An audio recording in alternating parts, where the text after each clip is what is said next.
are finally live. Hey everybody, this is Roberto Blake helping you create something awesome today. Welcome back to the channel. So apologies for the delay on tonight's stream. We had massive electrical difficulties, believe it or not, and I had to have an entire receptacle and wiring replaced, and apparently I'm gonna have an entire circuit and an entire host of receptacles in this.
All right. I believe we are now live. Welcome, everybody. I'm pretty excited. This is my first time ever live streaming. So feel free in the chat if anything's not working, such as audio, sound, something's glitching out, anything you can comment on my performance, let me know in the comments. This is my first time, so I'll be learning as much with you as I can. Now, so today is going to be something a bit different than from what I've traditionally seen on streaming, but I'm basically going to be just editing a client's video for the next 4 hours. Hopefully we get it to the end, but I'm not sure. I will honestly have to see how this goes together. So we already have Character Tribe in the comments. Thank you so much for being here. So to start with, let me see if I can switch to my screen here. Oh, and this music's probably a bit loud, isn't it, everyone? There we go. All right. So, all right, here I am in the bottom corner. Awesome. All right, so the first thing I wanted to do is wait for awesome. Thanks, Yunzo Matrix, saying it's all clear. Perfect. Now, the thing is, do we wait? I don't know what the traditions are here with streamings. Do we wait a second for everyone to come in, or do I just jump right into getting this all sorted? Let's see, how many people do we have going on this stream right now? We got 9 concurrent viewers. You know what? That's enough. Let's just jump right into it. Hello, all 9 of you. Let's have a bit of fun today. So, now in the comments, if there's anything in particular you really want to learn, please let me know, and I'll be happy to talk about it. This is very much you're in control of the ship today. If we decide we don't want to edit this video anymore, we can do it. So let's just jump right in, as Cornerstone Digital Media is saying. So before I get into the actual editing, I figured it'd be fair for you guys to just paint a picture of what actually has led up to the editing stage, because most of the video gets created before we actually even turn the cameras on and record. So let's just get you guys caught up with what's happening there. So I am doing a video for a client of mine called Property Navigation. Now let me just throw this up on an incognito window. And I'll show you guys this. So this is the client we're working with. And so these are some local property buyers in Australia, Brisbane, Queensland here. And what they essentially do is they talk about property investing. They're buyer's agents, so they help people buy investment properties. And I have them on a retainer or a subscription style service where we basically are generating 4 videos, we're creating 4 videos a month. Basically, one video once a week to help grow their YouTube channel. Now this here, what you're looking at is actually the communication document between me and the client. So we have a lot of messages back and forth on WhatsApp, but what we also have is basically a pre-production template. Now, in all honesty, we ran out of time and we didn't do all the homework we're supposed to. But the main thing is here, which is the actual script. So we use a combination of their inputs plus ChatGPT to actually help them generate a script, and that's all filmed with a teleprompter. Now, if I'm talking about anything that does sound interesting to you, please leave it in the comments, pull me up, and I'm happy to dive deeper into anything that you may be curious about.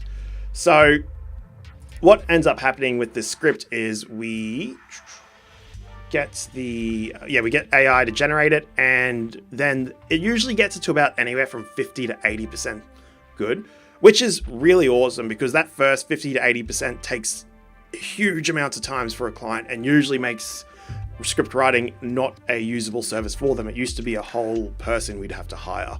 So what ends up happening is ChatGPT generates a script. It usually gets to 80 or 50%, and then the client's just responsible for cleaning up, making sure it's spoken in a way they speak, and it covers the information accurately as ChatGPT will lie. So it's really important that the client understands the quality control needed here. What's beautiful about this is that I'm using a program called Notion, so it allows us to both work and edit on a document at the same time, very much like Google Drive docs. But it's a lot better in terms of being able to share media, images, leave comments. So the client here, his name's Luke. And he's just giving me little comments and suggestions on like, hey, if you're looking for specific B-roll around this topic, look here. That's also really important because we have a limited amount of time to work together. So me and the clients, we have this communication agreement, I guess you could say, where anything that's not typical stock footage that we would obviously know to find, they'll actually point us in the right direction, because every time it takes them a second to find that link and give it to us versus us spending 5, 10, 15 minutes trying to find and explore. So they understand that the more of this they give us, the higher the end quality video is, because we spend more time enhancing their video and less time fixing it up or searching for the right media. So that's kind of the agreement that I have with the clients. Oops. Let's see what's happening here. Is there any comments? Awesome. Glad you got your recordings done as well. Whoops, better close that. And just checking what's going on. Yeah, PJ, let's go as well. So now, one more thing I wanted to mention about this is I really love this kind of work, which is retainer or subscription-based work. One of the biggest things about it, and I'll just switch to my full face here. So one of the biggest things about retainer or recurring income is that by having a stable income, it allows you to plan how you invest in yourself and your company. So before doing YouTube videos as my main project deliverables for clients, I guess you could say, I was just doing your classic editing workers, going to studios, editing, and you never knew how much work you're going to get. Maybe you're editing 12 videos, which is way too many, or maybe you're editing none, which actually happened. I went from having 1 month with 12 videos to the next month with 0 videos. And what that meant is that I never knew what my income was. It was very spiky. It was always going up and down. And that's stressful for a lot of reasons. But one of the biggest things is that it always made me really uncomfortable to hire an assistant editor.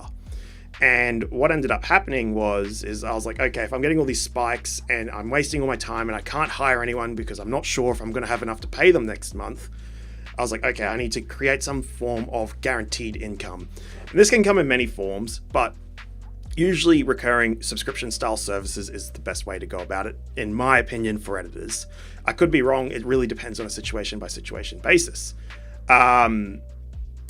But by having this recurring income, it allowed me to actually say, I've always got this much, so I could take half of that and hire someone for that amount of money. Whether that's 1 day, 2 days, or full-time a week, it just allowed me to expand my services and grow my company. So that's one of the other beautiful things about recurring style business. How to download video editing skills. Good question. We're not in the matrix yet. going back, but yeah, recurring income, it really allows you to scale and grow, because when you do that, basically you can plan for the future, and it's a much more scalable solution. So going in from there, I think I've talked enough about why I do this style of video editing. I think we're actually here to look at how to edit a video, so let's just jump into that. So the first thing I also want to talk about is how I manage my media. So it's already been managed, so you don't have to see all these loading screens, but this is basically the process. I have a solid state drive, which I basically call my cold storage. And let me just show you what that looks like. So I've got this, this ingest folder here. This is stored on a solid state drive, and it's basically got a client code. So depending on the client, it's basically the initials of their company, followed by a project number. This is really important, especially with all these recurring jobs, because more often than not, we end up doing videos that are quite similar in title sometimes, and it can get confusing going, hey, can you do this for this video here? And it can cause a lot of mistakes. So we actually help teach our clients to refer to videos by the project code. So, and a project can have more than one video in it. So in this case, we're working on Property Navigation's Project 4. It's got 4 videos within it. So we actually call it Project 4.1, and that refers to a very specific video then. So that's how that works. So what happens is, after we record all the media, all the raw files go into the ingest folder, and then we use the Blackmagic proxy generator and it's activated so that anything in the ingest folder here, I can just press start, and it'll just turn everything into a proxy based on this setting here. And it's honestly been a really good way to go, because then I'll take the proxy file, which you can go DCIM. Why is my video files missing? Okay, I'm gonna have to figure out what happened there. But if I go DCIM here, there's a proxy file, and if we look at this here, it's 1.8 gigabytes versus if you go to with one of these, like 30 gigabytes for that one. So it's turning about 40 gigs into one, which makes it a lot easier for me to share with my editors who are all around the world. Now, in saying that, yes, I'm still testing this out, but Blackmagic now, with their cloud subscription, got an automatic solution for that, which might mean we don't have to do this whole generator proxy, copy it across. So we'll be keeping an eye out on the future for that, if that's going to be something worth exploring. So let's move on from that. So let's actually open up the project file and get into this, I reckon.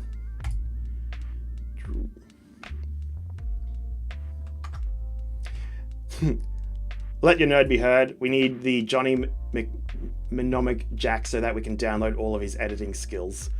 I wish. I think you might be talking me up a lot more than I actually am. And by the way, actually, I haven't done a full video edit in like 6 months. My assistant editor gets everything right to about like 90-95%. Like I'm very much just doing the final touch-ups at the end of the day now. So yeah.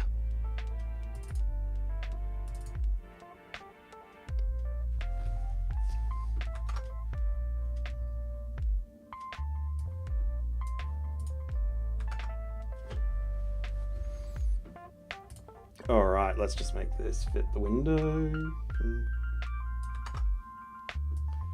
Okay.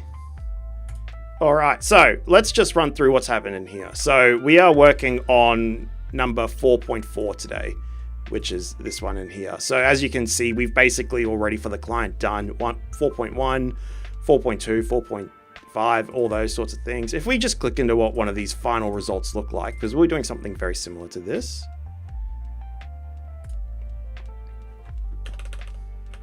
So not this one. Let's do this one, a better one. Here we go.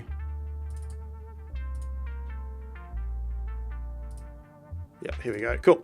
So this is a good example of final result. Usually our videos are actually quite more condensed on the visuals, but the deal with the client is that their videos were to be like 5 minutes in final length, and this one's 19 minutes. So what we ended up actually doing is we called the client up and we just went, hey, this video is obviously a lot longer than what we have. We can either 4 times the budget, or we can edit the video within budget, and then we'll send it to you and they can come back and say, do you want to have it as is, or would you like to increase it and get it to that final quality? What ended up happening is we actually uploaded it to them, and yeah, we did this. We basically sent them this video as it was, and they came back and said, this is awesome what you did, but yeah, we want the extra quality on top. So we increased the bill and went back to it. And the way we did this as well is using Blackmagic's cloud collaborator. We were able to get them to comment on specific moments. So if I actually go into my incognito window, you know what, that's not going to work. Let's just open up this one.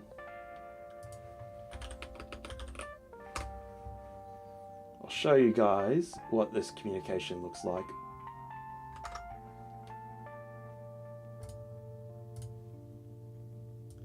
Okay, cool. So this is what it looks like for both me and the client. And I really love this Blackmagic presentations. It's only been out for about a month. It's awesome. So what it allows us to do is we can actually create like our own review room, I guess you could say, for each single client. So every single client with active reviews goes here. So here's property navigation. And inside here, we can actually turn on the webcam and the microphone, and we can actually get in a video call with the client, which is awesome. And yeah, basically, it's very much like Frame.io, if anyone here has experienced that. And it's a question from Let Your Node Be Heard. Any Resolve add-ons like effects or sounds that you are using or recommend? I can recommend one called Snap Captions. It automates creating animated text. But I don't use a lot of add-ons these days. Every now and then I'll pick up something like Soundly's really awesome for sound effects. If you just want like really quick search functions, which can then be dragged and dropped directly into your project file, that's awesome. I'm also experimenting with, which is looking really awesome, Super Bins. So Super Bins by, if I can remember his name, oops, I should remember his name before I talk about it.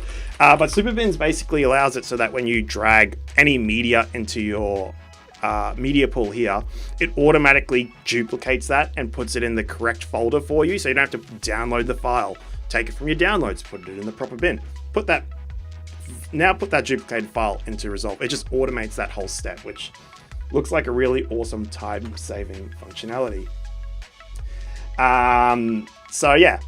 And is there anything else worth mentioning in here? Oh yeah, so one of the other things we'll do is I always do a pass, just going back to this review stuff. So when I'm doing the review with the clients, sometimes they might get a little trigger happy with what they're asking for. Luke and Boyd here, they're pretty great. They always have reasonable requests and so forth. But if there's anything of an unreasonable request, instead of like leaving a comment here going, not sure, I'll usually just put a marker right beside it. I'll just, in here, you can put a little marker, and I'll just usually put that to the assistant editor going like, hey, ignore this comment for now.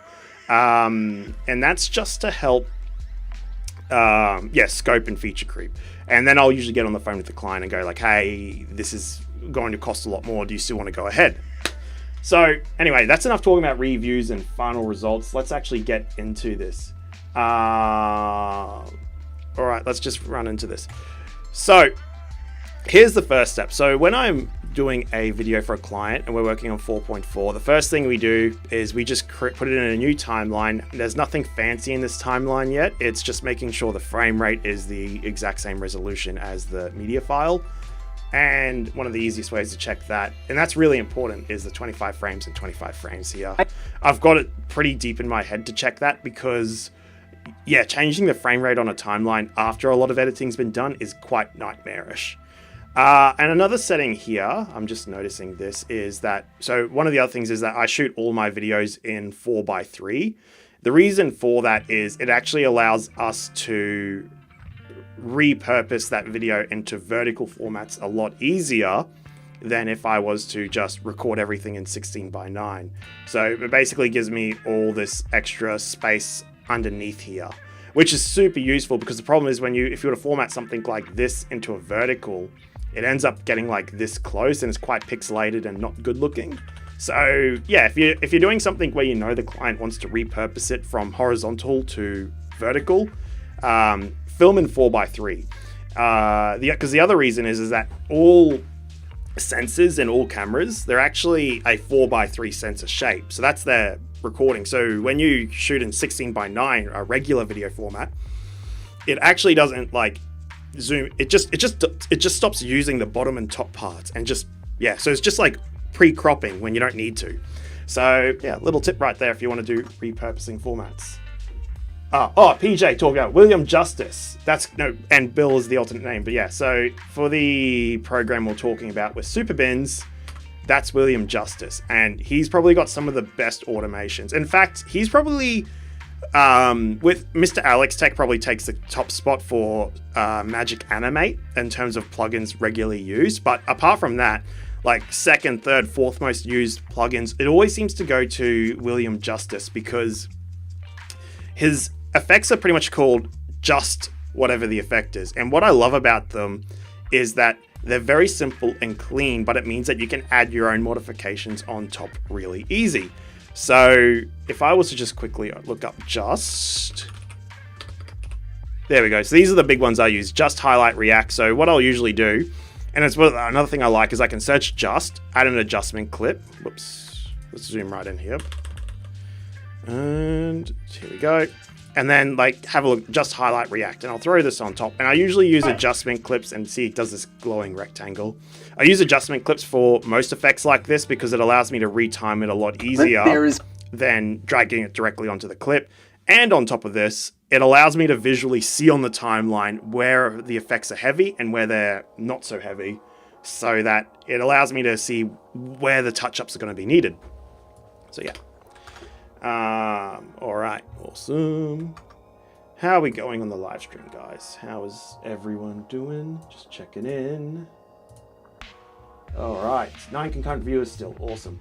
Okay, so now next step, moving on from here. So let's get into it. So let's get into the process of actually turning this huge piece of raw clip into something that we could send to a client and get paid for. Now, first thing I do is I actually like having everything framed up properly. So I can actually just go into timeline settings, and I'm just going to change this to scale full frame with crop.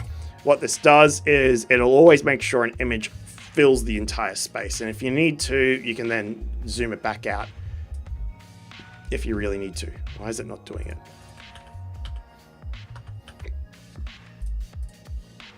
There we go. See, so if you need to, you can scale out, but because otherwise you're just zooming so many things in, and that gets really annoying. So I prefer to do the scale full frame with crop.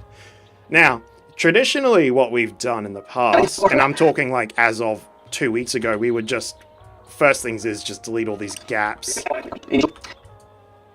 and then get back into it. But what's been more useful recently is actually using the transcribe feature.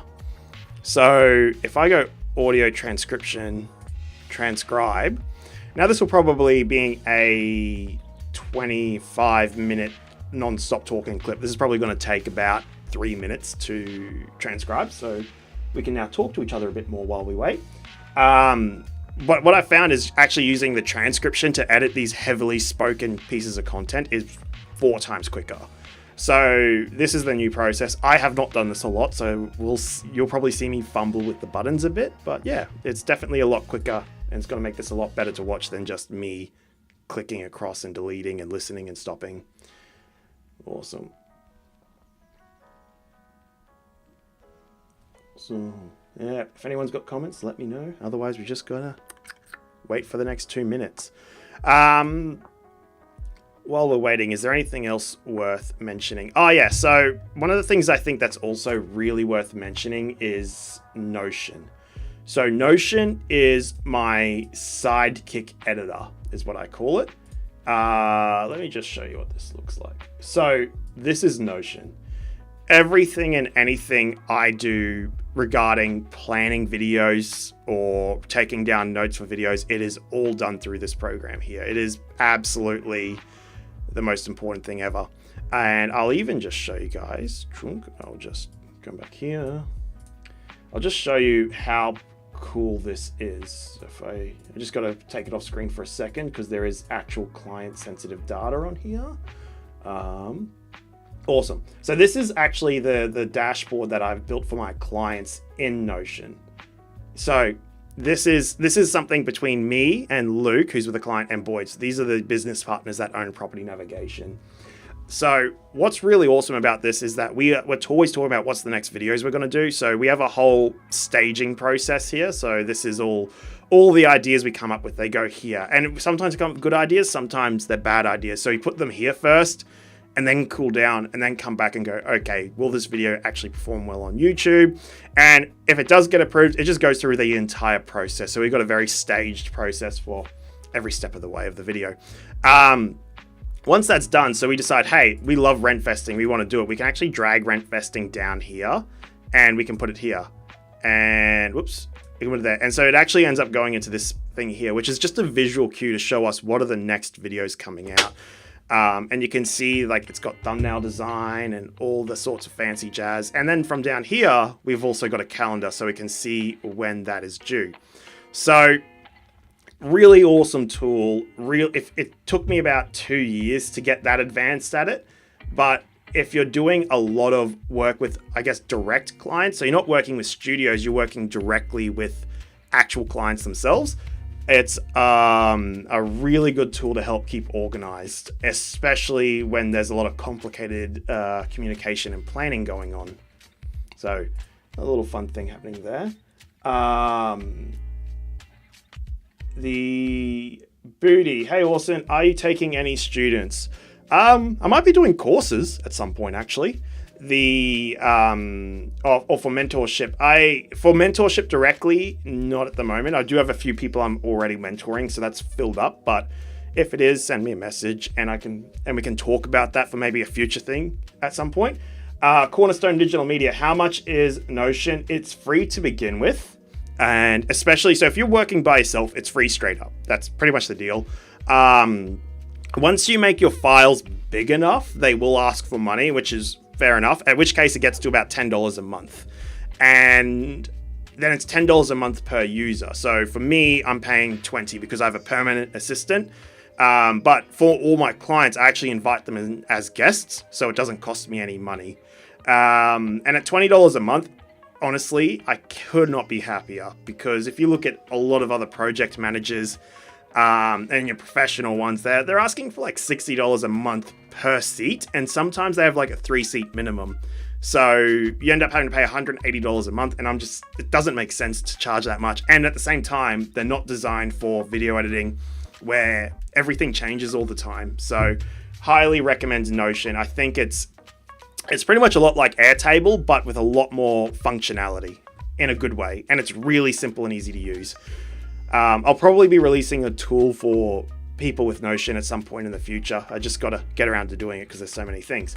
All right, enough chit chat. This is finally transcribed. Let's look at this. So this is the transcription feature. Now this is part of the Resolve Studio license. So if you don't have Resolve Studio, instead of editing the way I'm about to show you, it's pretty much you just got to apply everything. So you just hit delete. Hello, Property Navigators.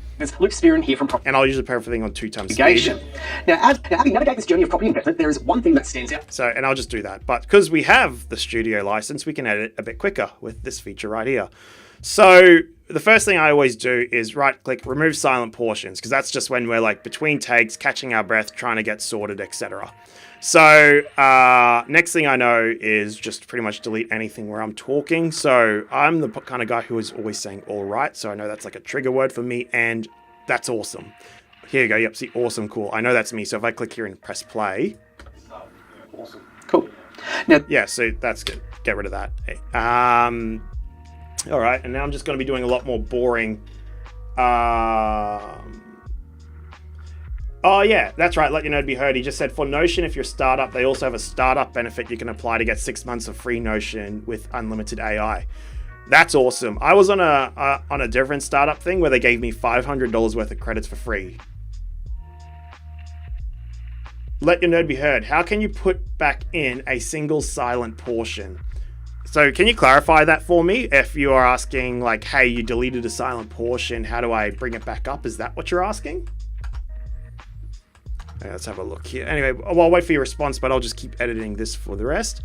So what I'm going to do here is I just speed read. So if you want to trick on how to speed read quicker, mouse over the words. If you do this, you'll actually read about twice as fast than if you just use your eyeballs. So I'm just going to mumble through this for a bit, and you can see how I edit this.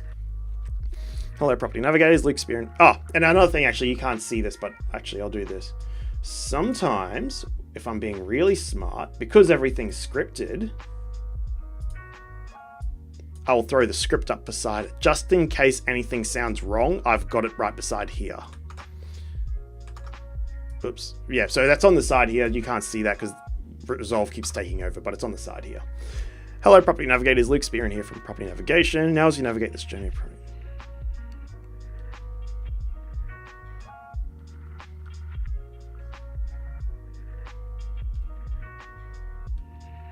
All right, so this is where I start talking again. So I'm just getting rid of this.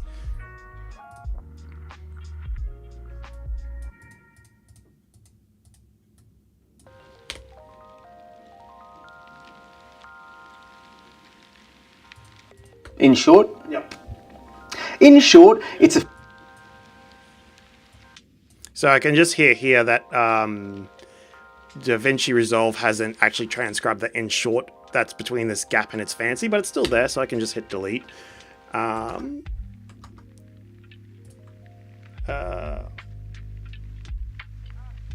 right. Right, I see what you're saying now. Let you know, in the delete all silence and transcribe, if you want to undelete one of the silent portions, how do you do it? Good question. I believe there's just a button here, and yeah, undelete. So you just press this one here, and that'll undelete it. So that's how you do it. So if there's a silent portion you want, you can just hit here, undelete, and now it's back. That's pretty much how you do it. Descript has a really awesome feature, which I hope Resolve gets at one point, but let's say if you had a cut, whoops, if you had a cut here and a cut, whoops, yeah, like here, and then you go, oh, I actually need this little section here to come back. You can actually highlight where it's been cut and go fill in gap cut, and it will actually push everything forward and fill in what's been what was originally cut. So you didn't have to like stretch something out and time it to the exact keyframe. Like it would just do it for you. I haven't seen that feature in Resolve. If someone has, let me know. That'd be really awesome to know about. And I can see here it's a fancy word for getting your shit together. I can see he's actually repeated it here. So I'm not sure which one of these is the better take. Usually the last take's always better. But in this case, I'm just going to hold both, and I'll decide when I get back to going from the good take, bad take selection to the rough cut or assembly, I guess you could say.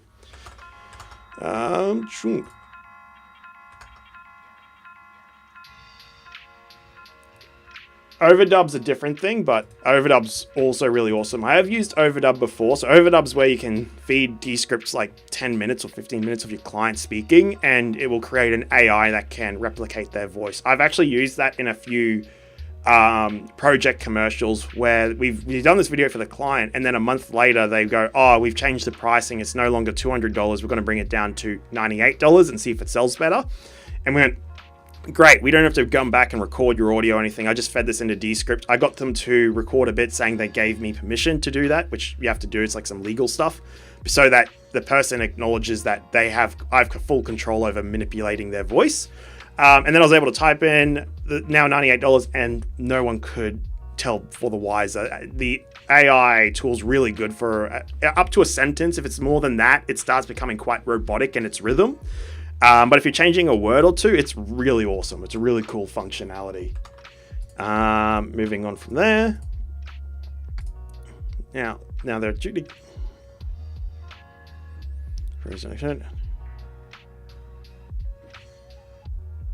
So as I'm reading this, I can see that this is definitely all the script. Here you go. So if you say great, and then I go, yep, that's perfect. That's great. Cool. Awesome. I can get rid of that.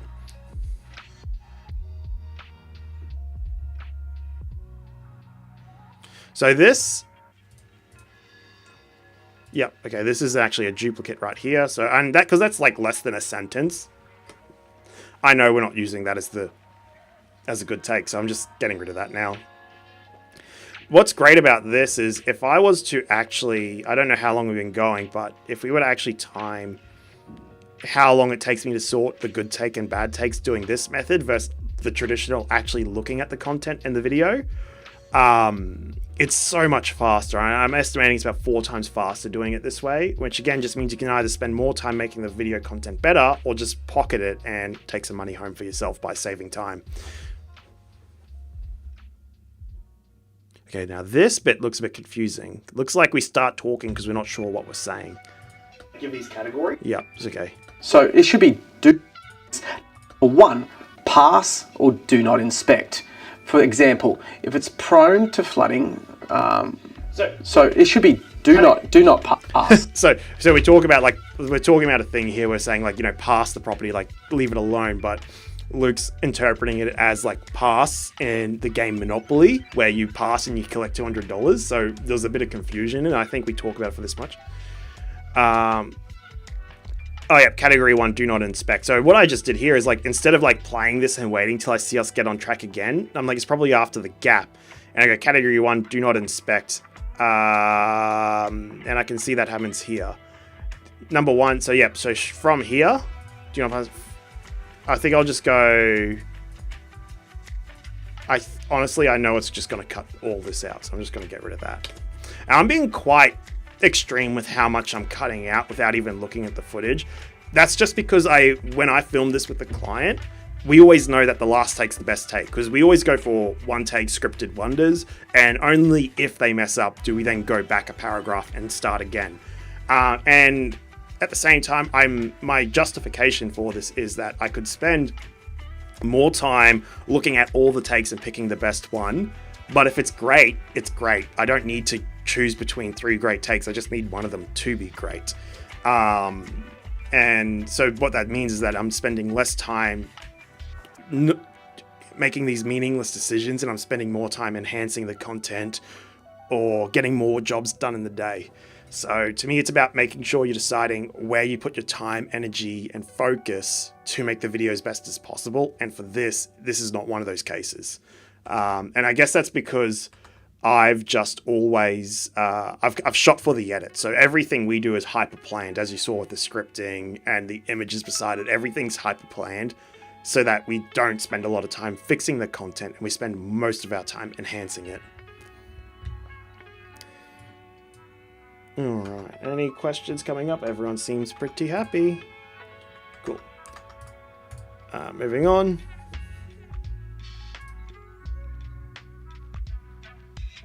Yeah, I can see that we've tried to do this again.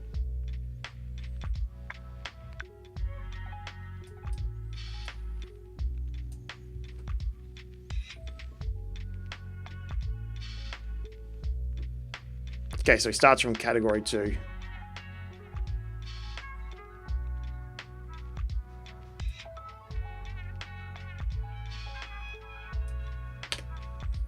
That's what's up. Okay, cool. Moving on. Yep, cool. Get rid of this. Switch on.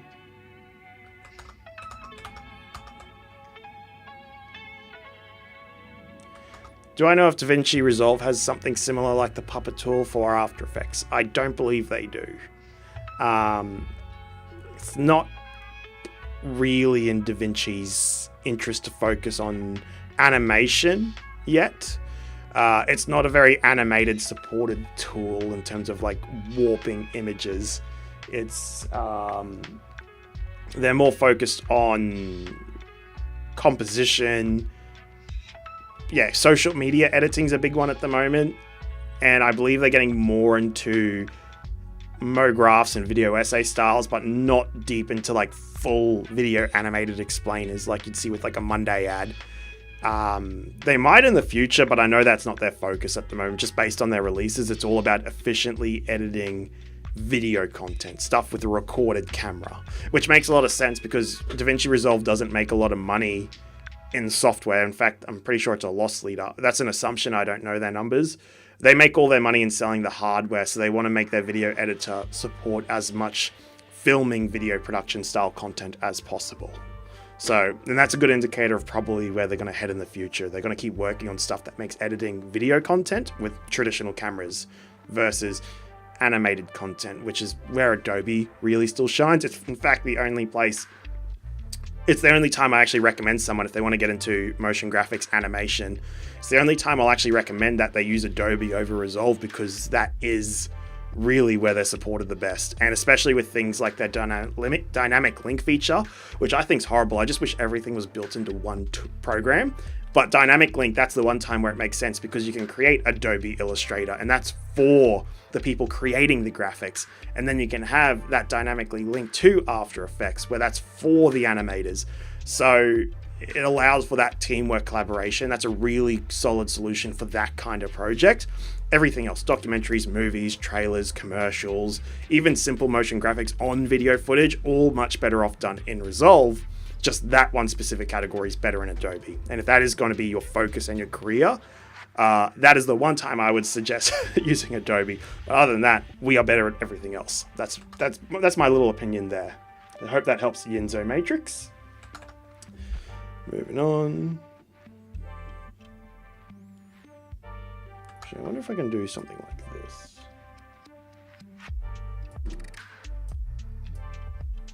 Oops, there we go. Just putting the chat beside me here so I can actually see it when I need to.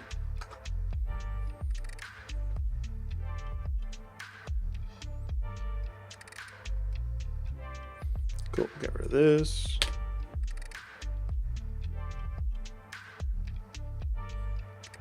You're welcome, Yinzo. Happy I could help answer that. If you actually want to get into a lot of strategy, especially as video editors, like one of the really incredible things is understanding where the money comes from.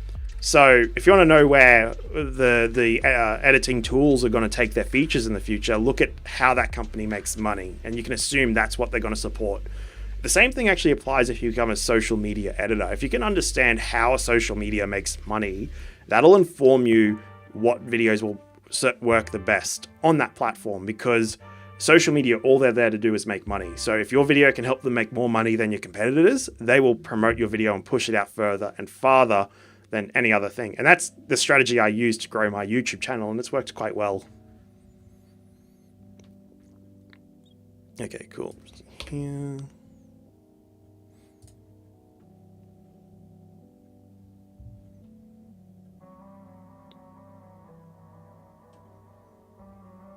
This is actually really great. We had this gap cutter because Luke, we had these scripts and there were bullet points, but he had to kind of ad-lib the bullet points a little. And so all he did was he just go, pause, read it. Okay, I know what I'm going to say, and he said it. So this is just great how it's auto-deleted all these pulls, as it's going to work quite well. Although I am worried now looking at this that there's going to be a lot of jump cuts, and it might be a little too many to be distracting. Another reason we use teleprompters is it minimizes the amount of jump cuts we have to do to make it a clean edit.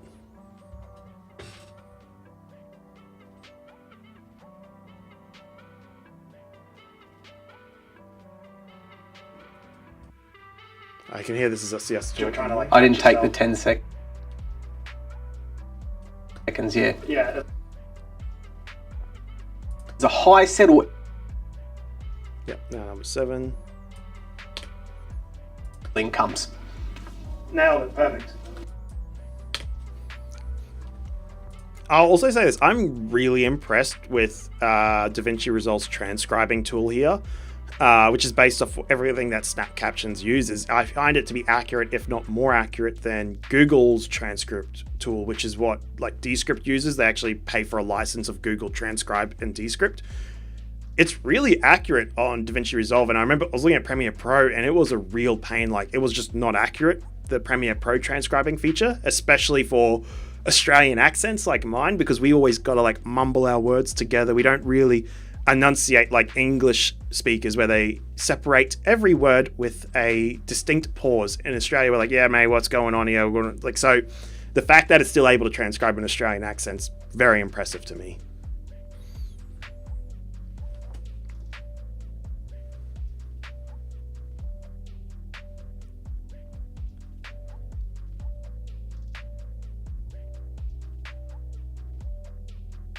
Number 9, just move it. You reckon?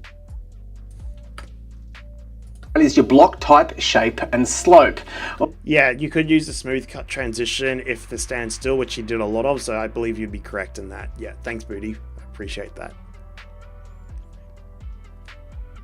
In fact, we'll leave it like, yeah, that's a great tool effect tip, actually, yeah. This is great. So here's an example here. Now, it's important because it can affect your... He talks about land shape and like having different types of land shapes affects property prices.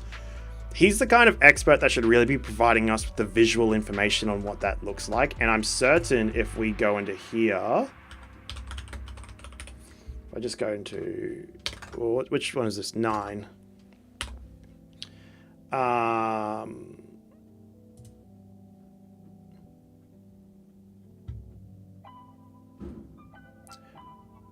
Oh, this is the wrong script. Ha ha ha ha ha.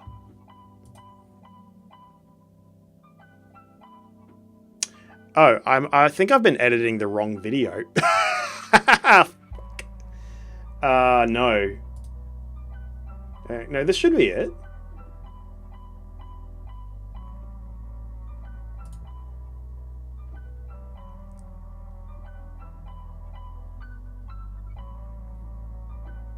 Uh-oh. This is going to be really embarrassing. Have I like done my first video edit where I've just started working on the wrong video?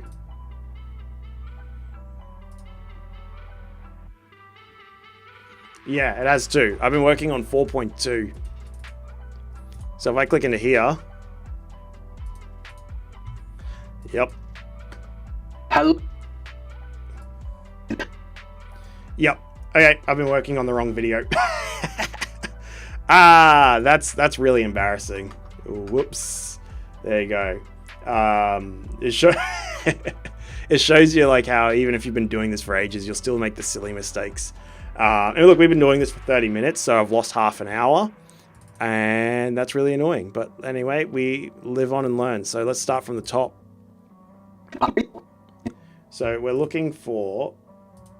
This is why it's probably better to like pre-check that you're using the right ones. I was doing this late last night with a rush. So looking for one where it's about...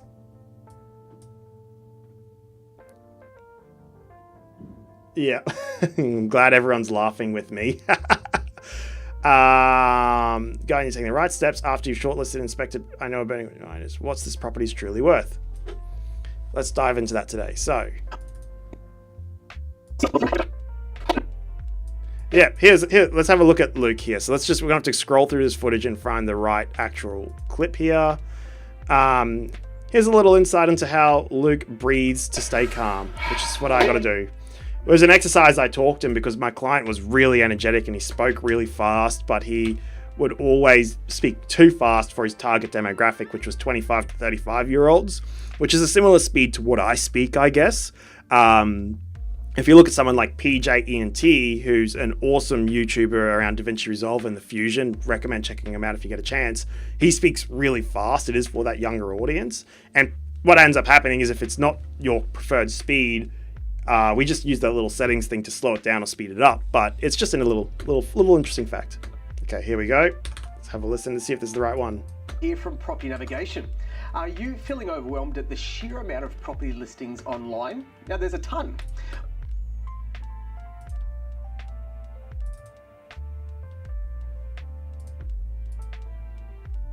So it's not 1279. Wondering how to avoid spending endless... This is going to be really boring, everyone, for the next little bit.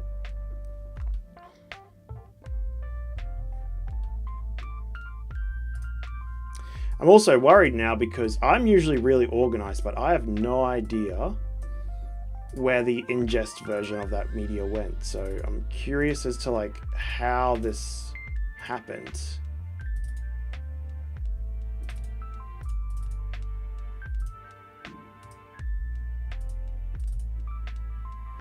All right. Ah, here we go.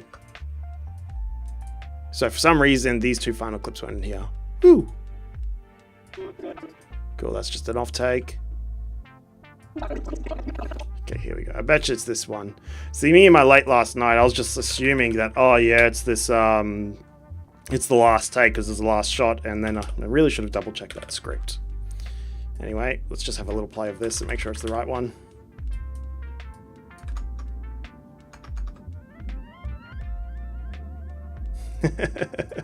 We let your nerd be heard. We are all laughing because we have all done it. Plain Irish. Yep. Yes, we have. Hello, Hello.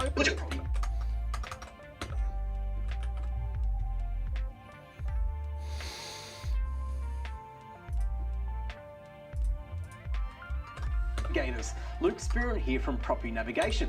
Today I've got some essential insights that Yep, this is the one. Taking the right. Sweet, awesome. All right, now we got to just do this all over again. So audio transcription and transcribe. Awesome. You know, I was having a really interesting chat with everyone in our Discord yesterday afternoon. Yeah, yesterday afternoon or the day before. One of the interesting topics that came up, and it seems to really interest people a lot, was how did you find your job editing, or how did you find your first few jobs editing? And just, it was really interesting because we were talking to 5 different people shared their stories, and we got 5 completely different answers on how people found work as an editor.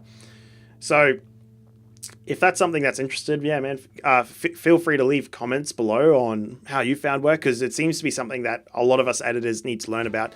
Some of the best tips I heard was Facebook and Twitter have been great places depending on your group. So if you work with more local businesses, using Facebook local groups to find people looking for video work's been an excellent one. If you're more into cultures that sit on Twitter, so NFTs, gaming, that Twitter's been a really good option for there. And yeah, so I'm just curious to see if anyone's got stories to share on there. Let your nerd be heard's asked, do you create a project for each video for a client, or do you create a single project with a bin for each video? It actually depends. So let me show you this. So this one here, we've got one project file with 4 different long form YouTube videos in it. Now we decided to go down that route. Now there's strengths and weaknesses and it's up for you to decide, but we went down this route because usually the videos we create in a 1-month block with a client, there's always a lot of relation between those videos. So we end up creating like motion graphics, digital assets, all sorts of things for them. So by having them in one project file, we can just skip that whole kerfuffle of copying and pasting across different assets between different project files. We can just, it's all in the one project file. So it saves a little bit of time in that regards. There is a disadvantage in that I don't like using the features where 2 people edit on the same project file at the same time. It limits a few features on Resolve. So if you put lots of videos in one project file, only one editor can work on it at a time. Now that has not been an issue for me because me and my assistant editor, I'm in Australia, she's in Turkey. So it's like basically my 4 p.m. is that person's 9 a.m. So as I'm starting to switch down for the day, they're getting started. So it's always this like tag in and out system, which is really awesome. So it means that the videos are always being worked on by one person at any moment of time, which allows the company to really fly through productions. So if you are doing an assistant or you're being an assistant for someone, I love the tag out method where you're switching, where when one person's day ends, the other one starts. It's a really good system. So keep that in mind. And yeah, I don't recommend creating a project for it. It depends on the scale of the video as well. So especially like if you're doing a lot of short form content, you definitely don't want to be doing a single project per video. It's really up for you to decide. It's just making sure no one's stepping on each other's toes, waiting for a project file to be accessible. Yeah, that's pretty much it. But I won't, and yeah, so yeah, I'll leave it at that. That's probably a good enough explanation. Anyway, cutting back into here. Okay. Cool. All right, so if we cut into here, this is what we got. All right. Oh, yep. So I'm going to play Irish at 4 o'clock. So, yeah, Luke here, just for a fun fact, also being a world-class leading property investor, he's also plays in a band. So, you know, we were in a rush to get this done before we had to run out and go play for a band. So this last shot was a bit rushed. Here we go. Oh, let's do the same thing here.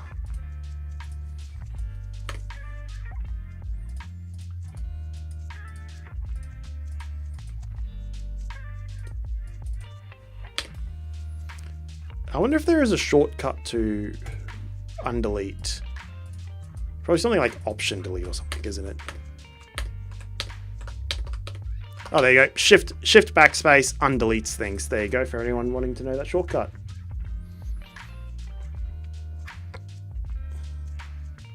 Cool. Because I can just see hello property navigators. That's always the way it starts. So I can see that this is then the first take and this is the second take. So we're going to start here.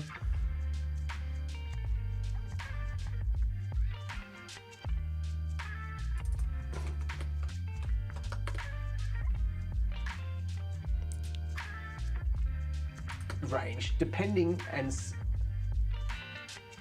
Demand and supply are equal. yeah, cool. So saying that the buyers. Okay, I can see there's a lot of mistakes happening here.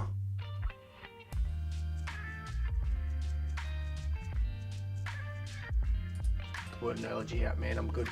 Sorry, I get it. I get it. But here's a simple analogy. Got it. Cool. So let's just take it from this little bit where we're talking, but that's going to be a hard bit to edit. So I'm going to keep it all there so I have all my options open.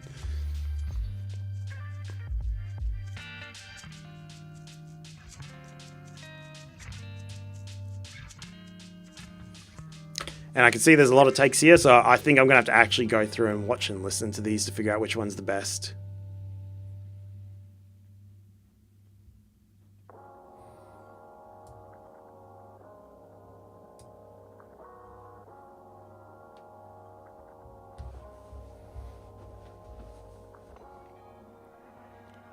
Again, just using the little mouse trick here to speed read through this, because you can read quicker when you physically move a mouse. Your brain will keep up with the vision.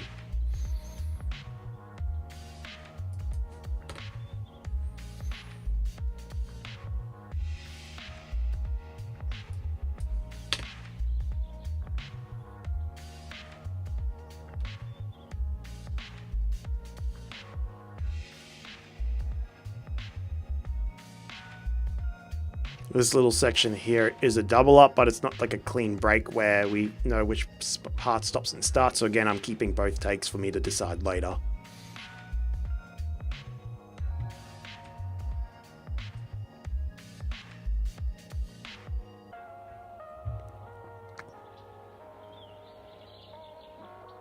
This must be really riveting stuff for people to watch, hey? Just looking at me speed read through a bunch of text about property investing in a country you guys probably aren't even in.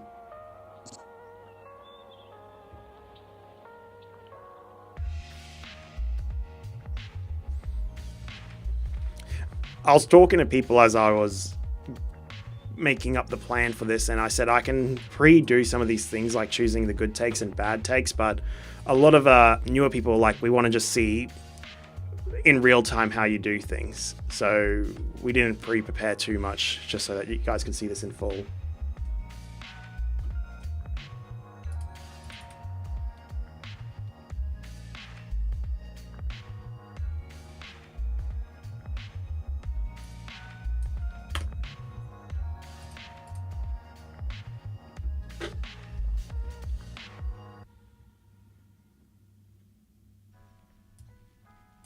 I think this is us just talking here about like how we could say this line because it was technically wrong.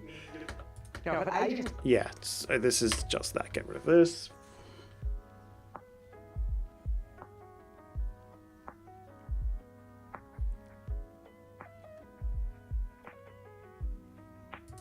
Beat, but because of an offer might not win because it's the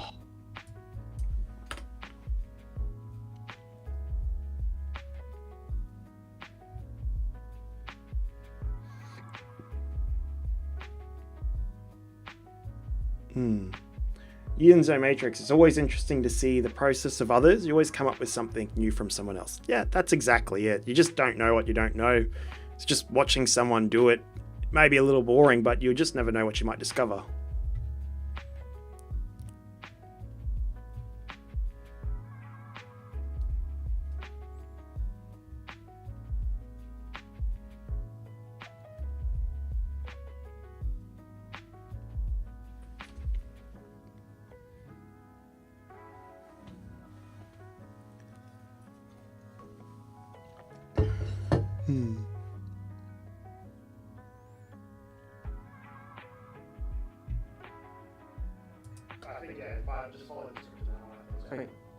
So you had your offer fractal. In the industry, we fondly refer to these as green flags. All I know is that I'm reading through a lot of text right now, and I definitely believe this is going over that 5-minute time limit.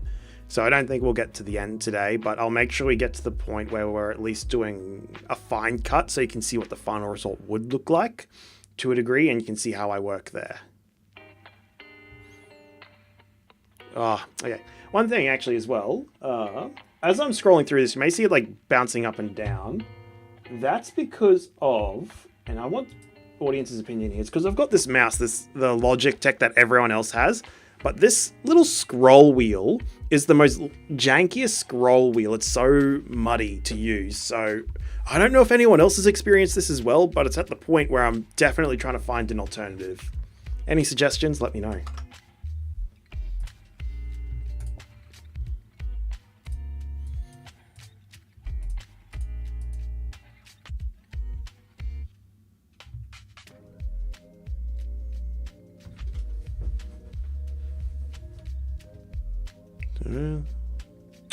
Coming up to the home stretch, last 10% here.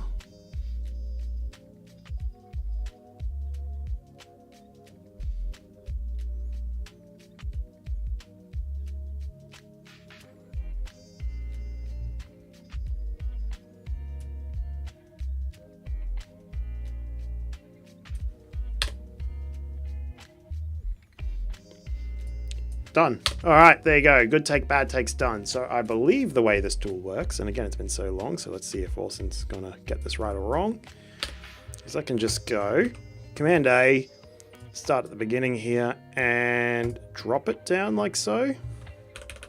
Yep, there you go. So we've now got all the good takes, bad takes organized. So that was, I don't know if anyone was helping, no one was helping keep time, but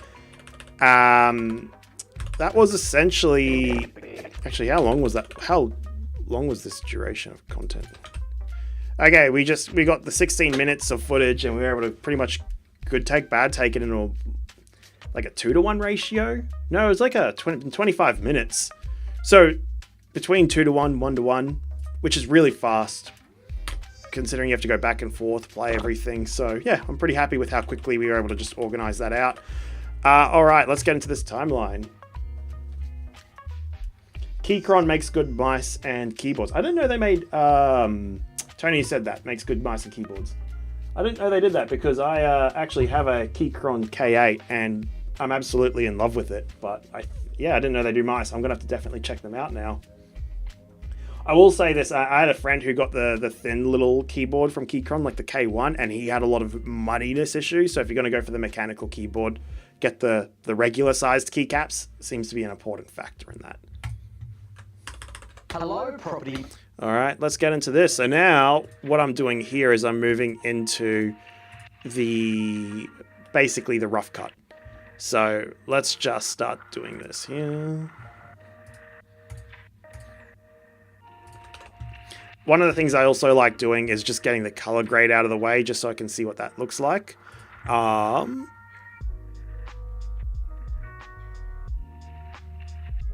Which is this one here. Which might be a bit cool. And this one's a bit warm. So we've got a bit of a Goldilocks going on here. So this is the color grade that I pretty much make for all my videos. So I run with a Panasonic GH5S. And Oh, K14. Let your nerd be heard. I'm using a Keychron K14. I'm curious. I want to have a look at that. I'll come back to this color grade in a second. I'm actually curious about the tools that people like using. Keychron. Ah, right. It's another mechanical keyboard.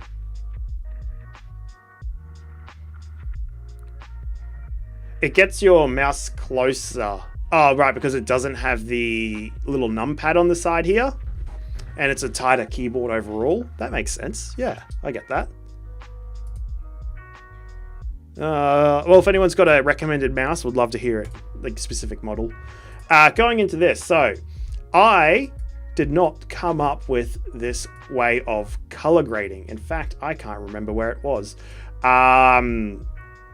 What I'm thinking I might do is I'm going to create a Notion page, and I will link and I'll pin it to the final recording of this video, and I'll link anything. So I'm making a note here to figure out which YouTube video showed me how to do this style of color grading, but I really liked it. It's a very simple one. So if we get into it, what it does is it basically changes my my Panasonic GH5S color space into the Davinci Resolves one that's recommended, and then it unconverts it at the end here, and then it does your simple thing. So if we just scroll through these one by one, I believe I can just go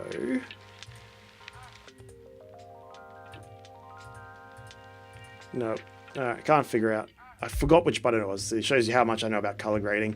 But simply put, this is just the exposure, so make sure the exposure is right. The balance is for the color balance. Anyway, in here, I can see that's a little too warm, so I'm just going to cool it down a little bit, just like that.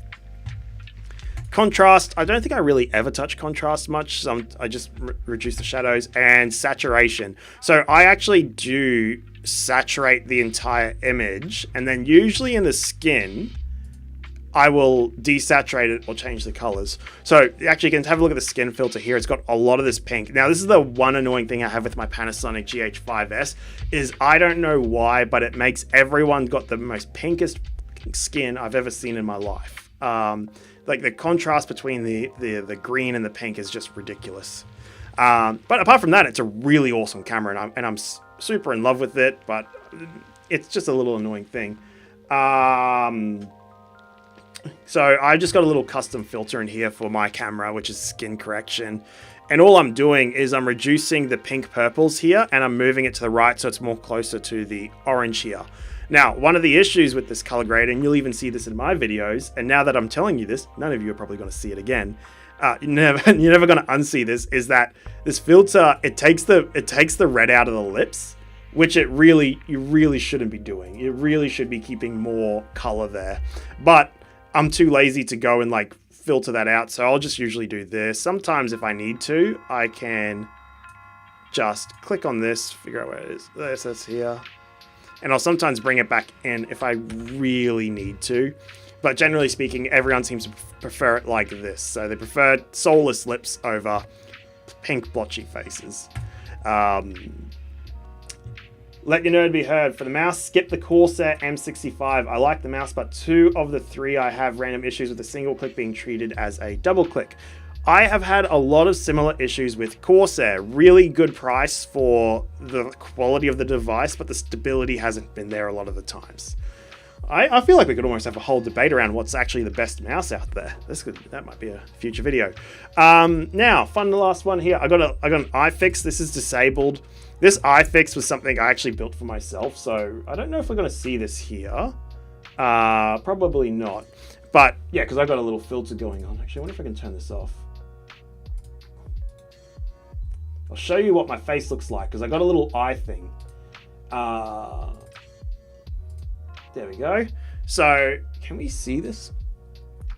Oh, so no, never mind. The iPhone's filtering it out, but my GH5, it makes my eyelids go ultra purple. Like it's an actual, looks like I've got highlighter in my eyes.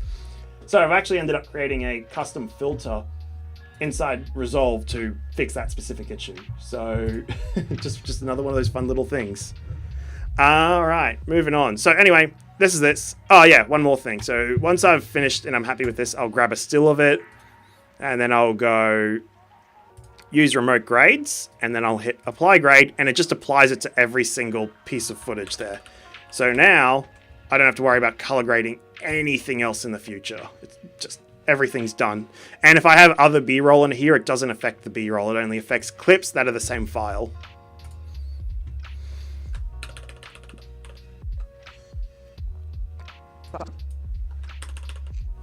So in here in the rough cut, I'll actually just start going through and start assembling this content as it should be.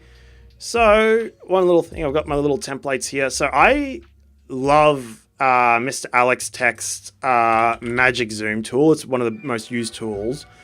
The only time I don't use it actually is at the very beginning. So why is this? Oh, not this one. I need I've got a Alex Hormozi zoom out, which is, again, it's inspired by Alex Hormozi.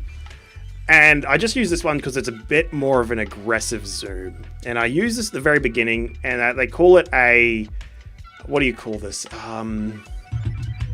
It's like an intention breaker. It's a scroll stopper is what they call it. But you just create something so punchy at the very beginning that it allows, what's that word I'm looking for? It's such an aggressive zoom at the beginning that it stops people from scrolling forward. They go, oh, hits them in the face a little bit, hits their attention a little bit.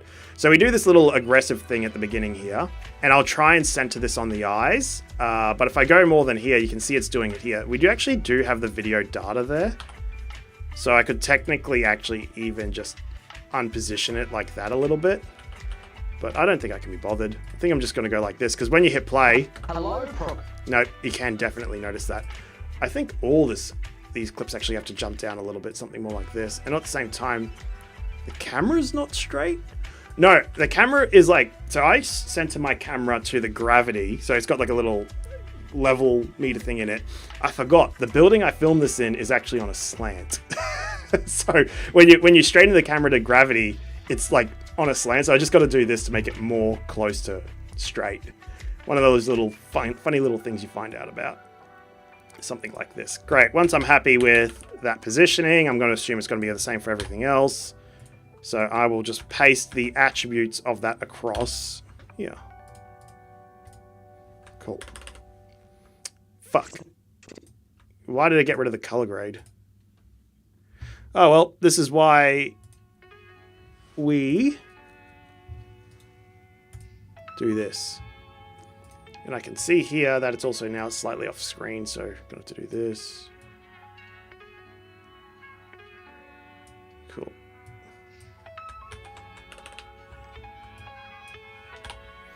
Let's just not do them all. Let's just do the position. And rotation angle.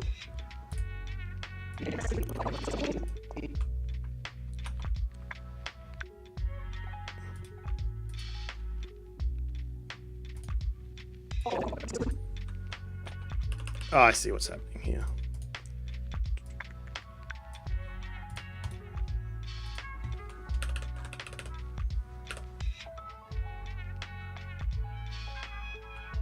Grey Valleys. I've learned so much. I'm such a noob. You're not a noob. We're all starting at our own spots. There are so many things I don't know. I was just at an event the other day. I was with a full-time fashion photographer. The knowledge, you'll see this. I have no eye for detail. The eye for detail this person had completely blew me out of the water. There are so many different niches everyone can go down that you will always find people who have more knowledge than you in completely different areas. Like I've been editing for 12 years. And I was blown away what this person was doing with their editing software. So, yeah, never discount yourself, man. You're always going to be experiencing that. For eye tracking, I have an image with a line across the whole screen that I center on the eyes so that I can see how my eyes are tracking. That's actually a really good tip as well. So, I like the rule of thirds. So, sometimes I will actually do that as well. I'll create another adjustment clip here.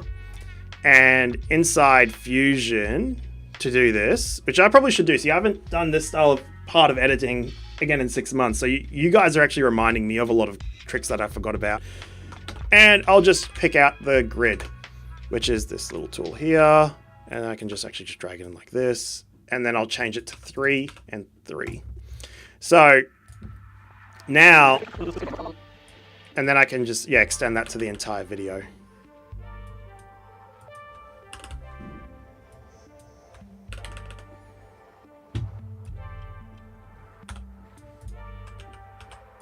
Hello, property nav. Yeah, cool. I'm really glad you did this because, yeah, my assistant editor is going to be like getting at me that I forgot that. One of the annoying things is that the grid does not come across in the Fusion comp, so sometimes I got to bring it in like this. And then I can just start at the beginning, transform, and I'll start here. Cool. Let your node be heard. That is a cool trick. Yeah, the grid's awesome. The grid is really an awesome tool.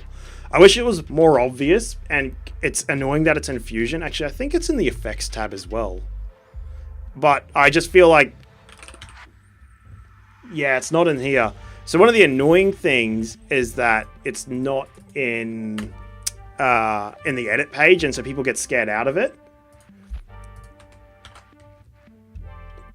Which is bad because I really think it's something that people should learn more about. There we go. So put this here. Now, I probably should have done that first because now I'm going to have to go back in here and refix up this transform node. If we go like this. Hello, property navigators. Luke Spirit here from Property Navigation. Today I've got some essential insights. Great. That works well. And don't forget to take it out of here. Cool. Here from Property Navigation. Today I've got some essential insights that will guide you in navigation. So he does a little breathe in here, so I always try and cut out the sorry. When people breathe through their teeth, it just disturbs people, so try and get rid of that. Today I've got... And again, like someone was saying, Yinzo Matrix, he was saying, use the smooth cut to hide it, which absolutely does work. So if I go into here, toolbox, smooth cut, it's a little transition, and it's a weird transition, but it tries to warp the colors to match. So if I like play this, what I do to really make the smooth cut work is I'll click on the transition point and I'll alt drag it and try and see this. Now, if we look to the left and right, these two look exactly the same. This will make smooth cut have the best chance of not doing any weird warbly artifacts. So now when I have a look at this, so it's a bit slow. So this looks really good on the transition, but he doesn't speak early enough. So I'll try this. That looked weird. Okay, so it's coming in like a weird warp here, so I'll probably just bring it in like that.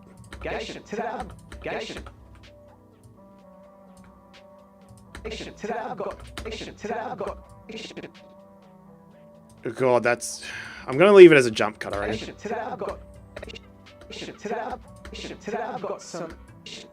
Yeah, I'm just going to leave it as this, because that was just... The lips were a bit weird. I'm just going to accept the jump cut as is. So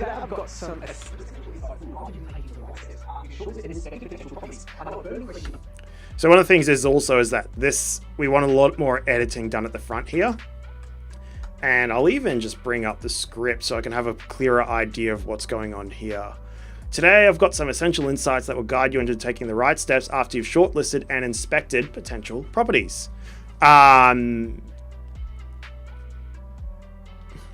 this bit. What is the property truly worth? So we're definitely going to put some text behind him going, what is the property truly worth? Anything else? I've got some essential insights that will guide you into taking the right steps.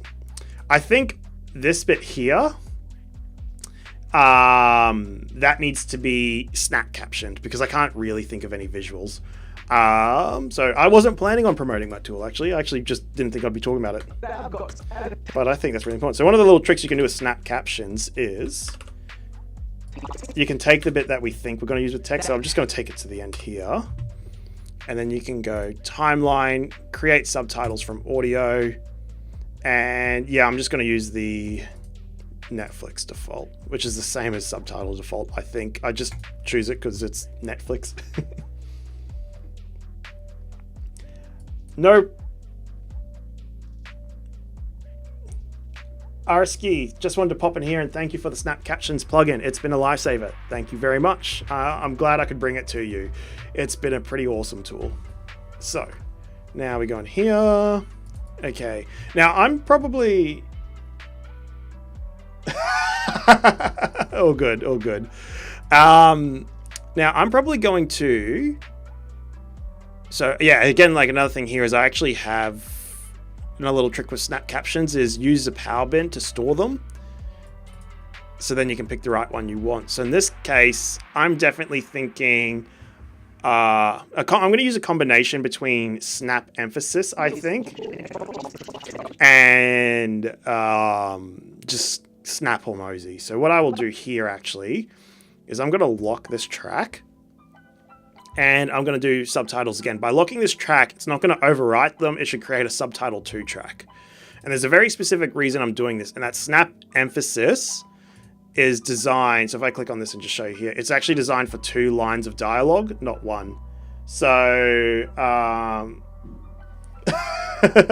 yeah, you can make it generate. So not only will DaVinci Resolve do it from the in and out points, we've designed Snap Captions to do it from the in and out points, because if you've got like a 15-minute video like this, you don't want it to spend a lot of time generating. Like, it looks cool generating a 15-minute clip, but sometimes you don't want to waste it, or you want to do different bits, different places. So yeah, we make it operate from an in and out point. What am I doing here? I'm generating another track. So playback, timeline, subtitles from audio, and this time I'm doing a double line. Cool. So now, if I show this one. Today I've got some...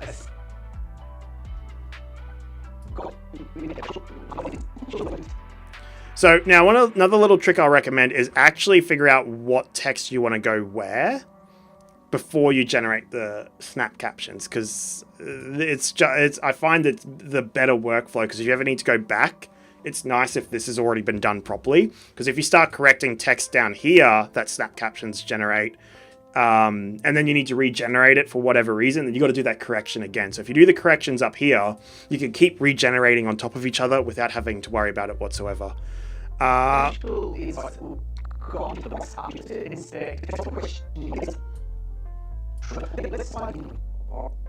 Okay, great. You know what? I think that's great. So here's how it's going to work now. So one of the things I'll do is I'll drag snap emphasis into here first, and I'm just going to get the styling right.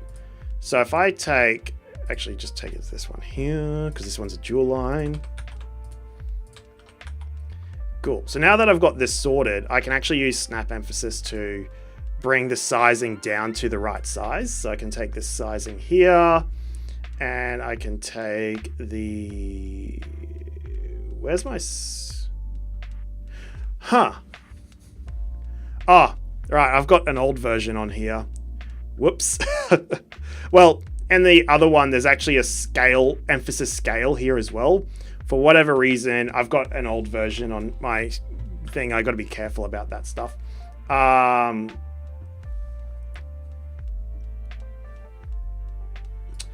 Arski, I use custom resource heavy captions, so I 100% recommend making all your changes before generating with Snap Captions. Yeah, exactly. Make the word choices at the top, then generate. It's definitely the more efficient way to go. Now, because I built this tool, I know where this goes. The actual tool, you guys don't actually need to jump into Fusion at all. It's just because I'm using an old version here, which is really a silly thing on my part.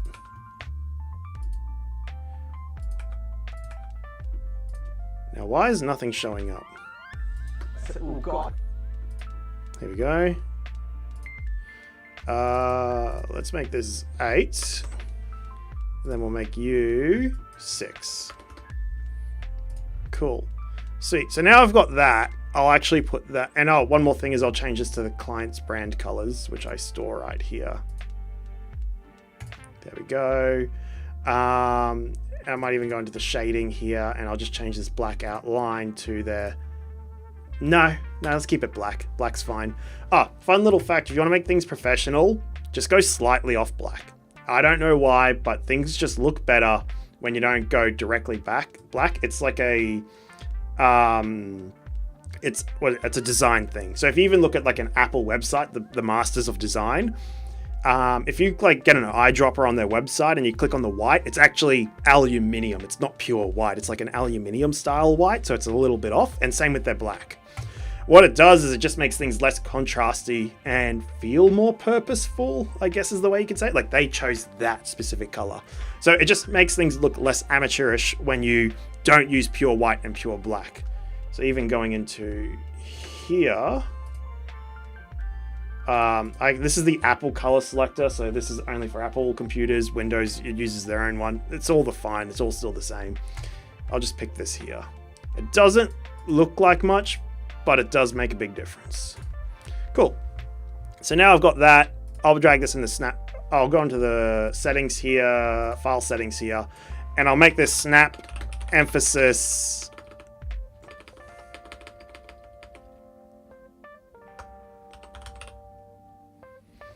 Araski, desaturated colors always look better. Learnt that years ago when I used to make levels in Geometry Dash. LMAO.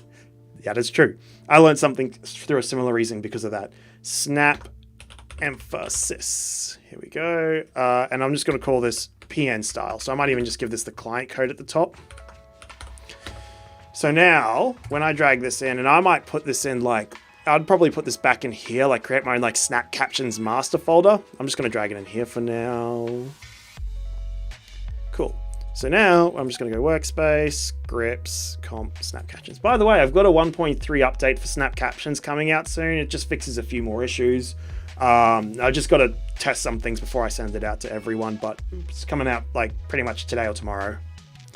Now I can go down here and choose property navigation, snap emphasis, and I'm going to choose subtitle track 2 because that's the track where I've generated double lines versus subtitle track 1 is single lines.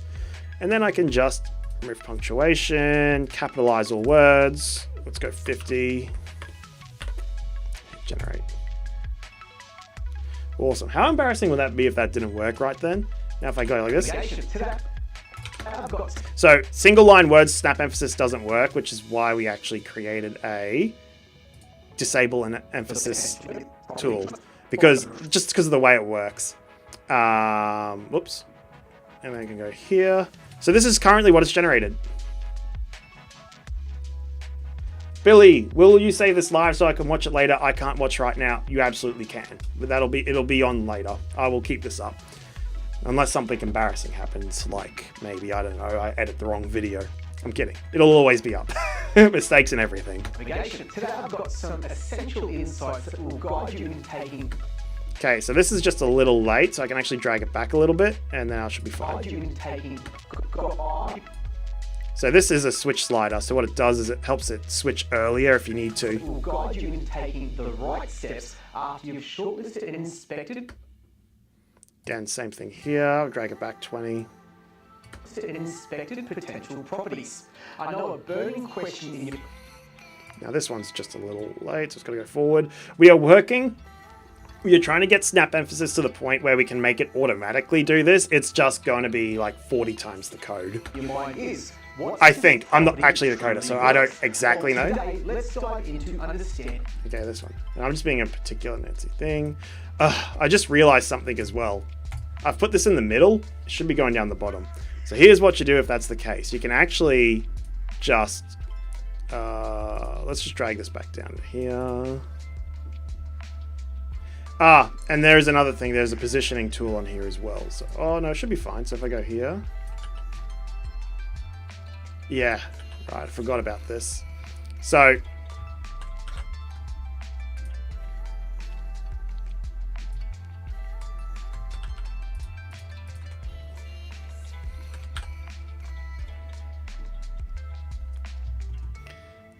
there's a little rectangle tool here. There you go. Now you guys know the secret to how snap emphasis works. So that should still work. Cool. Now I can just go into here, file.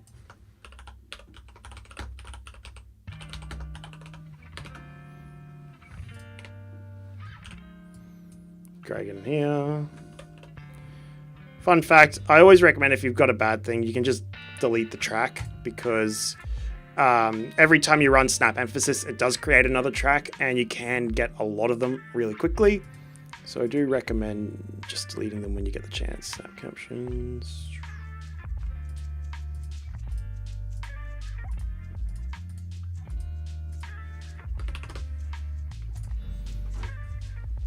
Cool.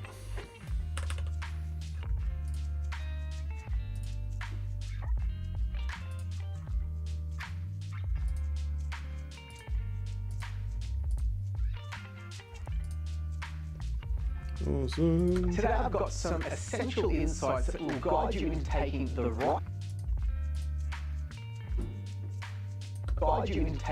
right steps after you've shortlisted and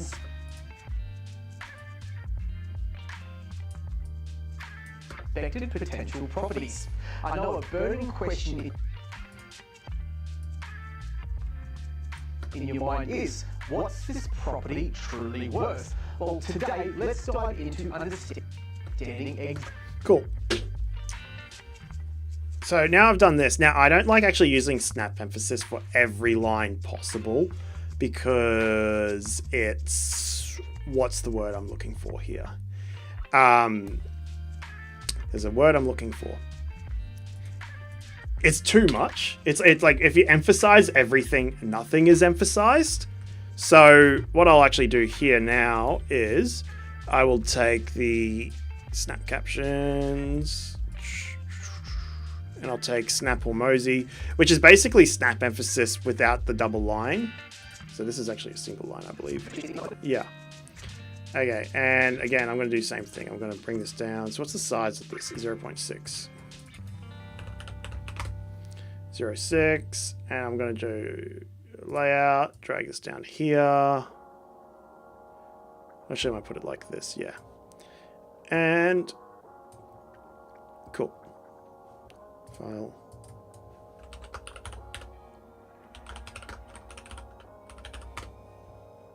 Is this keyboard clacking annoying for anyone?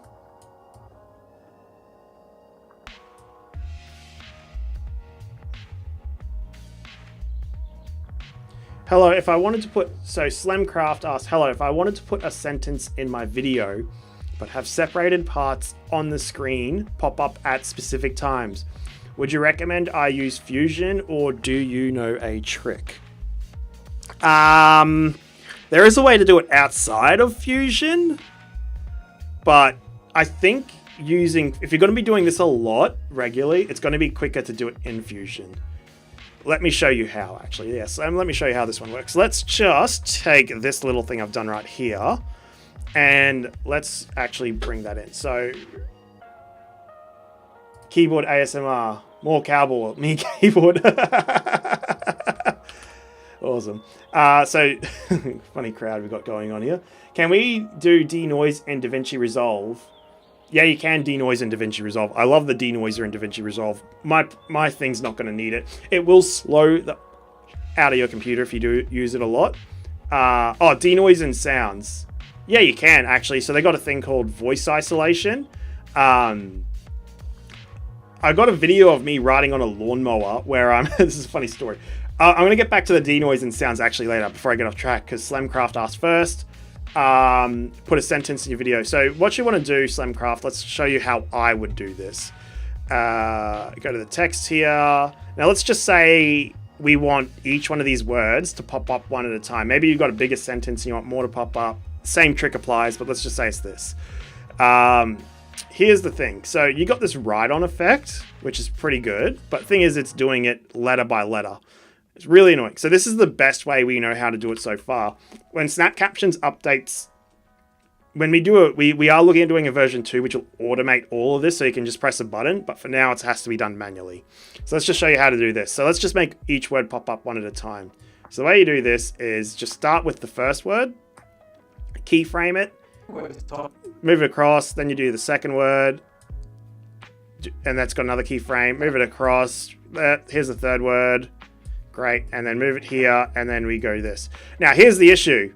It's writing each letter one at a time, which isn't exactly what you want. But if you now go into Fusion here, and we go to here where all this write-on stops and starts, you can actually just go like this. And you can go, not keyframes, you need to open up the spline tool here. Sorry, so let's start that again. And the spline tool is like your animation, how smooth or sharp do you want it? Now, most of the time when you're in the spline tool, most people want to use the, want to highlight this. So these are all the keyframes for the write-on.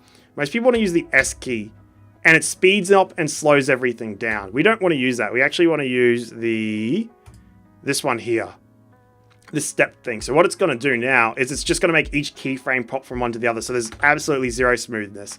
So now every single word comes on one at a time. So that's pretty much how you do it, is you use the write-on, you go to the word itself, write it on, go to the next word, write it on, go to the next word, write it on, and then just highlight them all and do it this way. I just recommend doing it this way, is that it's half as many button presses as doing it through the other way where other people would do it, where they might, like, you know, grab this bit here, then they'll grab here, and then they'll drag this bit across, and then they'll duplicate it again and drag it across. It's just quicker doing it that way. I hope that helped. If you got any other more questions around that Slimcraft, let me know. Can we do denoise and sounds? There is. So you can. It is part of the studio only version. I was talking with Josh Olafemi, who runs a Premiere YouTube channel, and this voice isolation trick got him to go, I'm so happy I've got the studio version of Resolve, like as a little backup tool. He uses it for, he still is definitely predominantly a Premiere editor, but the voice isolation in DaVinci Resolve is second to none. I have a clip where essentially I'm talking on this lawnmower with a handheld microphone, and I'm just yelling. I'm yelling to get my voice over the engine. And I ended up hitting the voice isolation with the lawnmower in the video, and it just sounded like I was yelling for no reason at all. So it's definitely a really good tool. It's really good at isolating voices. So any sort of like engine noises, white noises, it gets rid of them. If there's other people speaking, it'll sometimes keep them because it recognizes them as other voices. So yeah. Let you know be heard. Really wish you could export power bins so you can transfer them to another computer. Can we not export them as a bin, eh? Huh. Yeah, you can't. There you go. I guess, yeah, the trick is to drag it into your main bin and then export that as a bin. Wait, can you export this as a bin? I forgot how to export bins. My neighbors must have thought you were crazy. They were giving me the stinky eye. Thankfully, I was at my mum's place when I was doing it because she's the one with the lawnmower. And so it's my mum's problem now, not mine.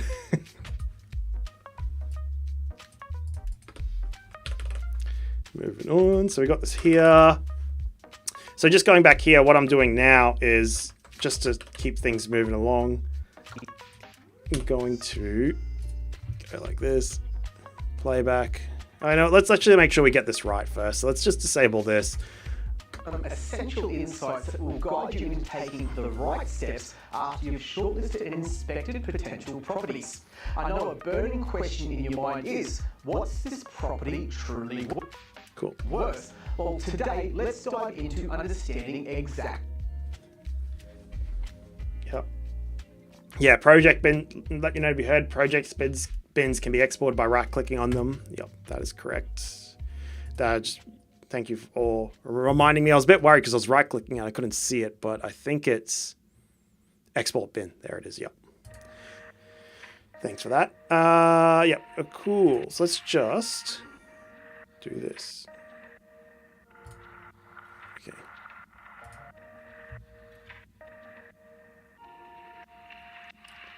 Okay, Slimcraft, thanks. That helps a lot. But what if I wanted the words to be on different places on my screen? Example, first word top right, second mid left, etc. But all the words stay on the screen until all are done. For that case, you would just create separate text plus elements, position them where you need to, and make them all end at the same time. And make them start at different times but end at the same. That'd be the easiest way, is just stack them. Okay.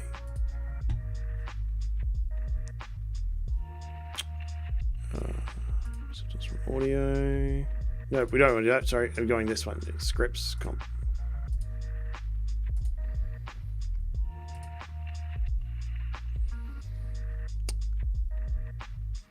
All right. When I did all that talking, you know what I forgot to do? Grab this. Gotta put this back in here. Cool, now I can do this.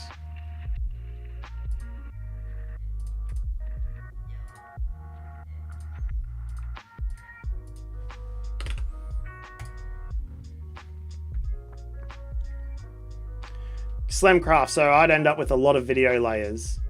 Yes, you would. The other option you could do, if you don't want to end up with a lot of video layers, is you could do it all in Fusion. If you're comfortable in Fusion, Fusion's always a better way to go, in my personal opinion. So you can do some pretty interesting things. Like, so if you're going to do that, just a few quick tips I'd give you. Just start with a Fusion composition. Most of the time, you always want to start with a Fusion composition. Now, let's just use this bit here as an example. But when I click into Fusion here, it's all black. And it's really hard to see where the timing of those words popping up is because there's no audio waveform. So I can hit Shift Space, grab this tool thing here and go Media In. And then I can choose, I believe that's Timeline. If we go here.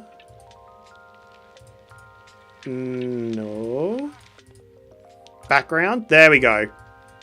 So what background does is it actually pulls out what's actually happening in the edit layer, like below it. So you can use background to now pull up the audio. So if I click into here, you'll see it's showing the waveform audio generates here, and you can actually hear what's going on. So you can then over here create your text plus effects, and then just put things, and then you can position this one here. Then you can create another text plus, put that over here. Or if you want to, you can just duplicate this and hit V. And now this one can go down here. So you can copy your formatting.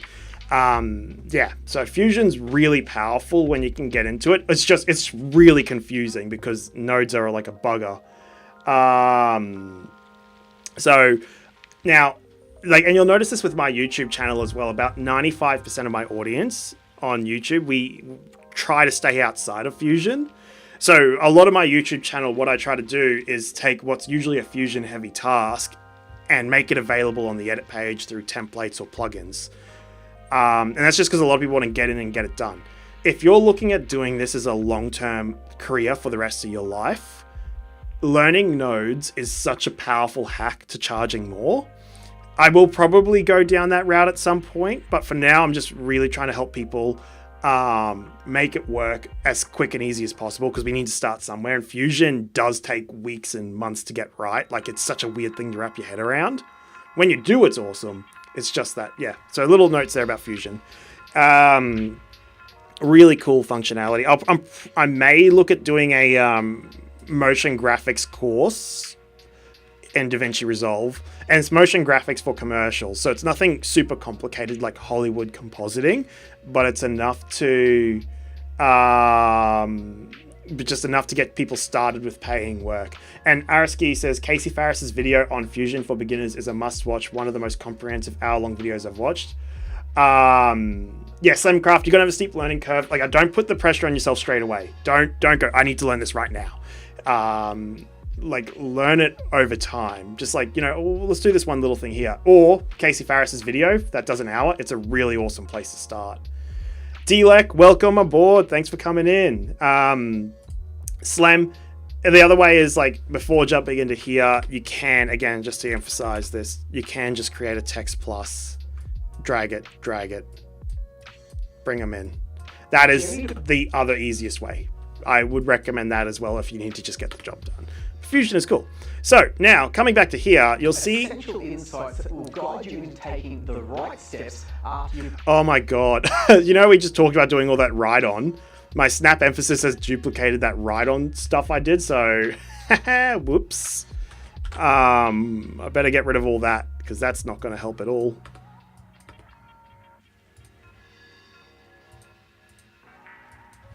There we go. Wow.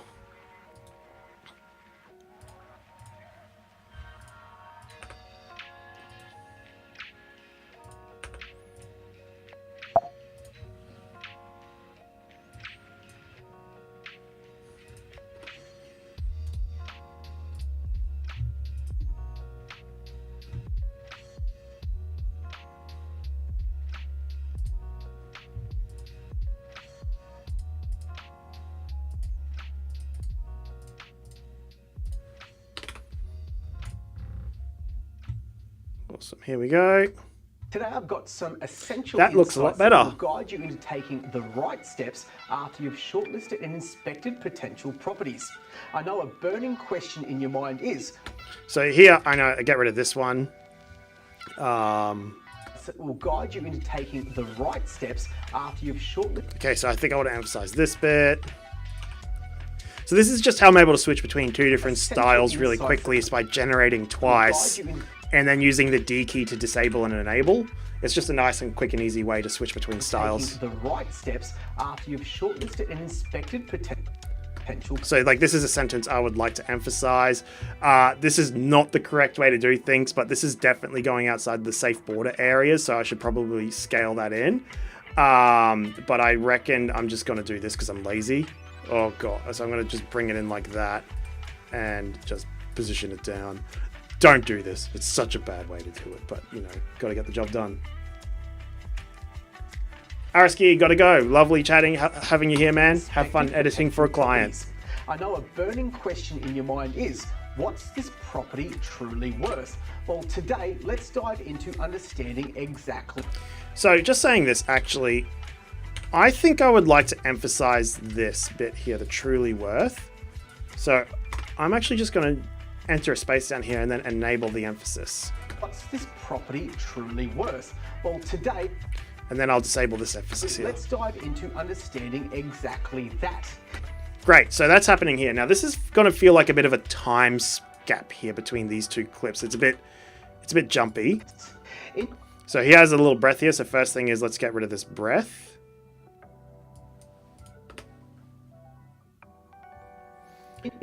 Flip Rodriguez, love this kind of stream. Awesome. I'm glad you're enjoying this. I'm actually having a lot of fun doing this too. Just hanging out with everyone, having a conversation, chilling. This is a good time for everybody. That in your Okay, whoop, getting distracted back here. So again, now this is my little templates folder. So anything that I use in like pretty much all my videos, they usually go in here. So here's one called Whoosh Transitions. So if I go here, yeah, one problem with me being in Australia is everyone's got to start going to bed at some point in America. So I'll miss you guys. I'll have to try and do a thing where I can either wake up early or stay up late. Just gotta be careful. So here's the fun thing. You can't automatically add sound effects to a Fusion composition. Fusion's visual only. But this Fusion composition is using sound effects, and what I do is I actually pre-compose it as a compound clip with the audio inside. So then all I have to do is drag it onto the timeline and decompose in place, and here is the transition effect with sound effects all lined up perfectly. Exactly that. In your journey to find that ideal... And that's what I do. And I use this effect to go like, to kind of reset people, put them back in the, okay, let's get started. So that's kind of what this one's doing here. So now when I just bring this back up, now fun little thing, I got to pull this all the way up the top here.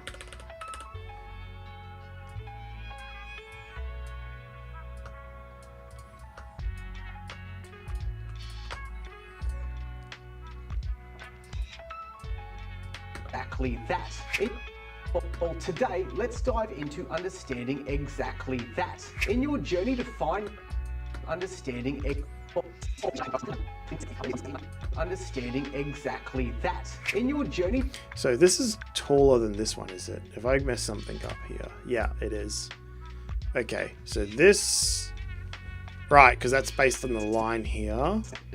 I kind of like this composition better anyway, so let's just make it this. And I'm just noticing that the lining was off when I did the transition. So this is better. One of the little tricks to note is try and always keep the eye line in the same spot. Whoops, wherever you can. This is probably going to jump now as well, isn't it? From property navigation. Today I've got some... No, that's fine. Okay, cool. So if you ever look at someone like Jackie Chan, he'll always make the center of the focus always the same spot of the screen, no matter how chaotic the action gets. Your eyes aren't chasing the action. It's the action's always in front of you. So you're always just keeping your eye lines exactly the same. It's just one of those little things that a professional keeps in mind. find that ideal investment, this is perhaps one of the most critical stages. So let's... And one of the things I'm going to do here is, because it's also word heavy, I'm going to pull up the script just because it's easier for me to visualize. Like, can I do any visions on top? In your journey, find that ideal investment. This is perhaps one of the most critical stages. Let's break it down.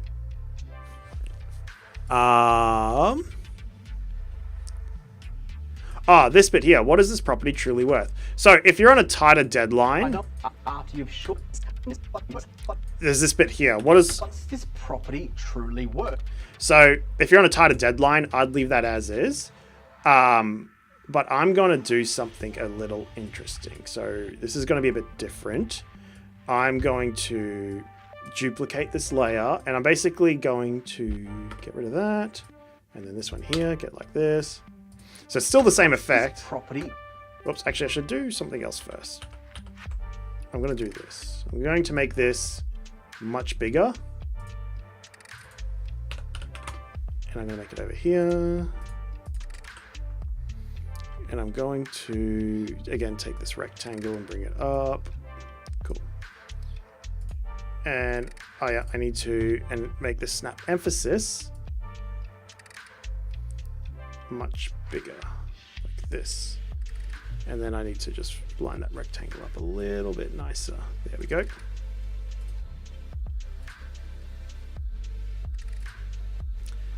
And now I'm going to duplicate this. Now I'm going to show you what I'm going to do. So if I get rid of one of these, I'm going to get rid of this property here. And I'm going to get rid of truly worth here. Now, this is just something I'm going to do to like really bring home this bit. This is like the selling point of the video, understanding what a property is truly worth. So I'm just going to take this little clip here, Command Option F. So, fun little fact. If you're wondering how I'm jumping into Fusion between, like usually if you click on Fusion here, it makes you edit the text. What happens if you want to open up this clip itself in Fusion? I made a little shortcut. So this is not by default, but there's a little thing in here called Edit in Fusion. Where is that? Open in Fusion page. There's usually not a shortcut, but I do Command Option F, or you can do Control Alt F, because that's not assigned to anything. And this opens up that clip in Fusion itself, which is just nice if you've got a lot of heavy things happening everywhere. What I want to do here is I'm just going to make this truly worth be in front, and I'm going to make this this property behind him. So how do we do this? Simply put, open these up in here. This is a studio version only feature, unfortunately. Using Magic Mask, we can isolate them out. Now, one thing to note about Magic Mask is that it is a cached effect, which means you need to pre-render it when you're done, because otherwise when you open the project back up again, it'll be gone. So we can just do something like this, blur, and then we can hit track forward.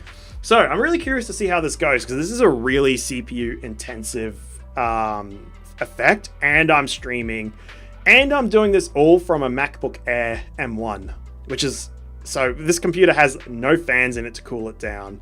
So I'm really curious to see if I crash this computer or not. This also goes to show, I guess, like while we wait for this to render, that you don't need an expensive computer to start. A lot of people think we need really high-end equipment to get started. I would rather see people spend less money on their hardware these days, unless you're doing some really heavy motion graphics or compositing of some kind, and put that money towards better peripherals like a wider screen monitor, better mouse, better keyboards, because that's going to help you get the work done actually quicker than a faster CPU. And yes, because I'm running this on a 1,000, what is it in American dollars, like $1,000? I'm running this on a $1,000 laptop without fans. So it is Mac. They do have an advantage with Resolve. I love Windows as well. Don't get me wrong, guys. I'm not a hater there, but you don't need a lot to get started with editing. There we go. So now we got this. What's this property truly worth? Cool. So we got this now. Do I want to scale this up even more? What's this property? And once you're happy with that, we do have to render this out. KP blocks. I play Roblox. I need my 3K PC. Yep. It's true that. Look, I'm a massive Cyberpunk fan. I have a $6,000 PC. It's just at home now. I don't edit with it anymore. So once I'm happy with this, I actually got to pre-render it. So I can just go in here, make sure I click on my pre-renders folder first because it'll auto place it in here. And then I can just go render in place. Now, because this footage, if we just go back into here, see how it's got a transparent background? If you want to render with a transparent background, you can't use 422. You got to use 4444. Or if you're on a Windows machine, you have to go to this one here, I believe. Which one is it?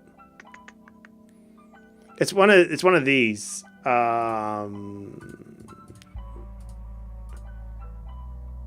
DNX HD.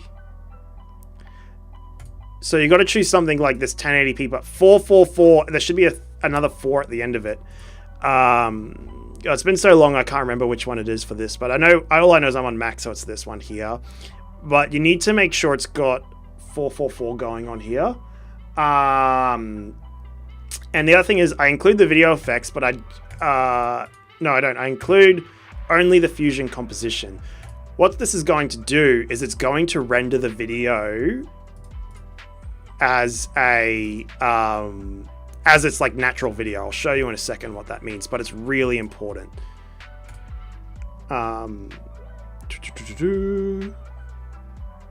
Awesome. So now if we have a look at this video here, if I go Command Option F, oh wait, hang on, it's not there yet. Now I've got to just replace this in. So one of the annoying things is it doesn't automatically replace it for whatever reason. It used to. I don't know why it stopped.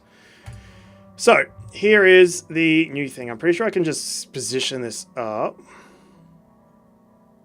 Uh-oh. Something's gone wrong.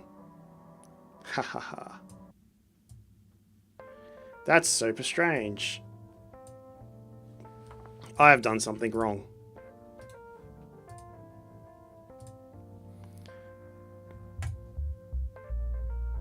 Render at source resolution. That's important too. But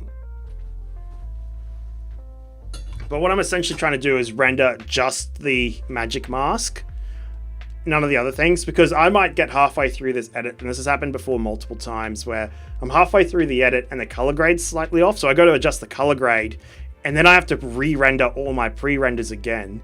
So you can actually render your pre-renders, say this 5 times fast, there we go, without the color grading. So you can see here the color grading's off, but all I have to do now is inside here with the color grade and just apply it, and there you go, it matches again. So thankfully, if I ever change the color grading down the line, it's really just a one button press to fix that one up as well. I don't have to do this whole unrender, pre-render, get it back up. It's just yeah, that. So yeah, that's what another thing I love about this.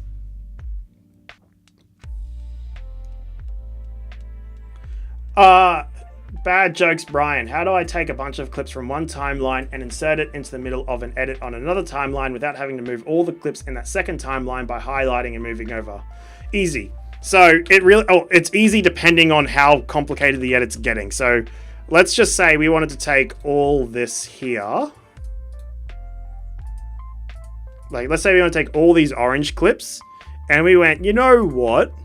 We really need to get these orange clips going right in here. Can we do that? Yeah, easy-ish. You can take all this, hit Control-C or Command-C, go over here, and then you can go Command-Shift-V. And it should... Sweet, so it moves the markers, but you'll see it didn't move those clips there. But you'll see it actually moves... There we go. See, it moves all the clips to the right. And so that's all the same. The issue comes up when you start doing lots of stuff with like music editing down the bottom. What you need to do is you really need to create a clear, clean cut point. So if there is music down the bottom here and you know you want to insert it all in here, like make sure you put a cut in the middle of the music, or you move the music out of the way, or whatever. You basically need to just make sure that you can, where there's red line draws where you're going to insert everything, that there is a clean breakpoint on everything, and you're happy for everything in that section to split across. I hope that makes sense.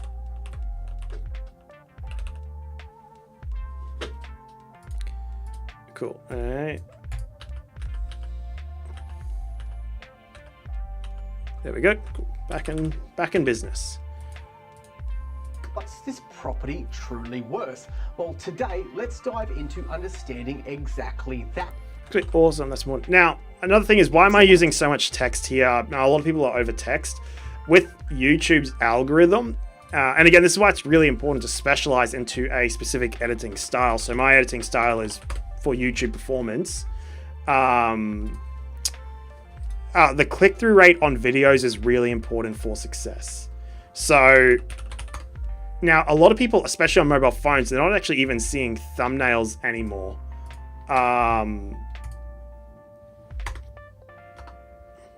Oops, sorry guys, 1 second.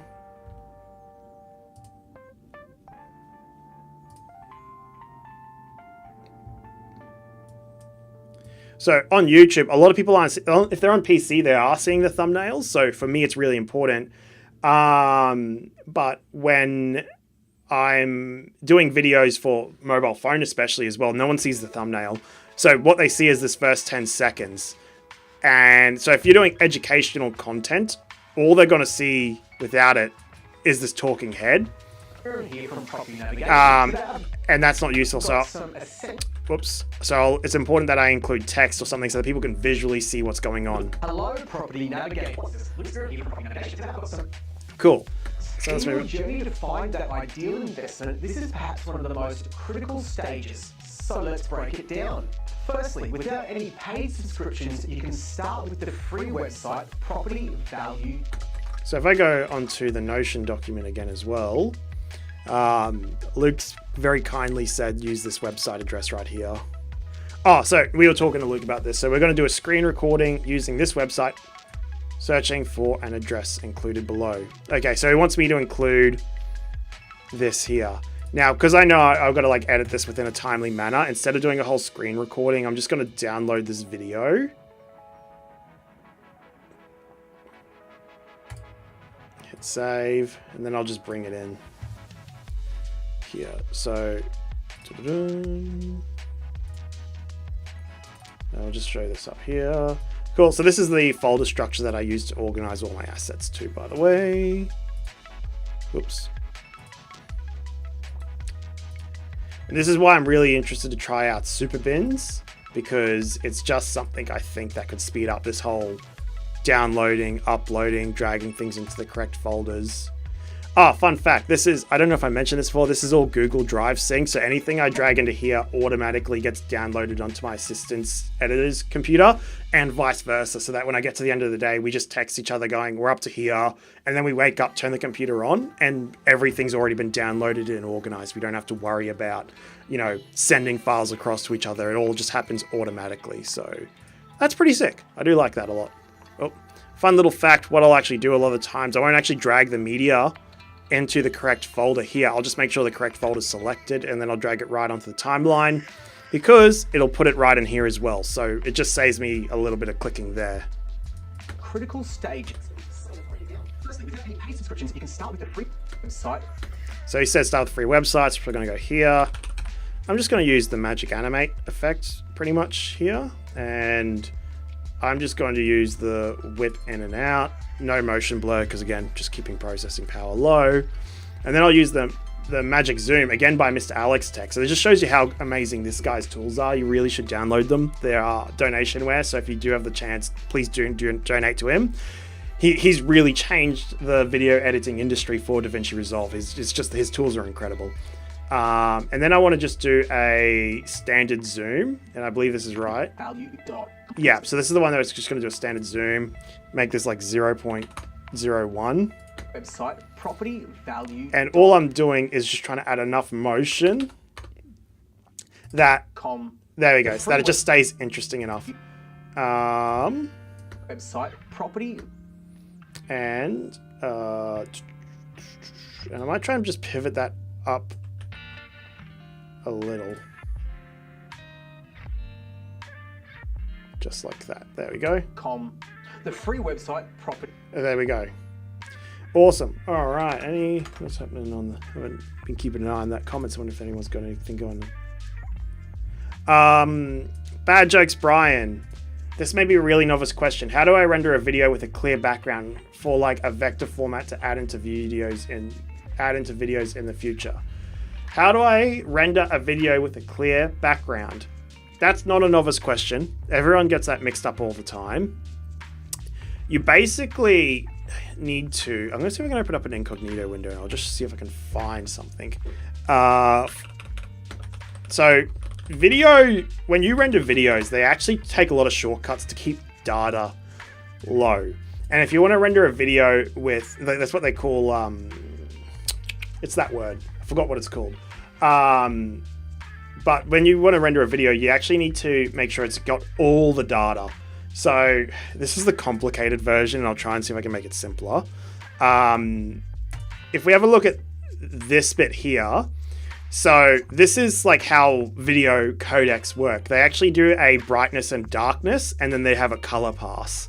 So you can have videos that that will, like, and funny enough, the contrast is always the same. Like, they always do all the black and all the white. They always get the darkness values, but the colors, they'll take gaps. So you'll see here, like, oh, they'll only take they'll only make a color for the top 4 pixels and a color for the bottom 4, and they kind of just blend between the two.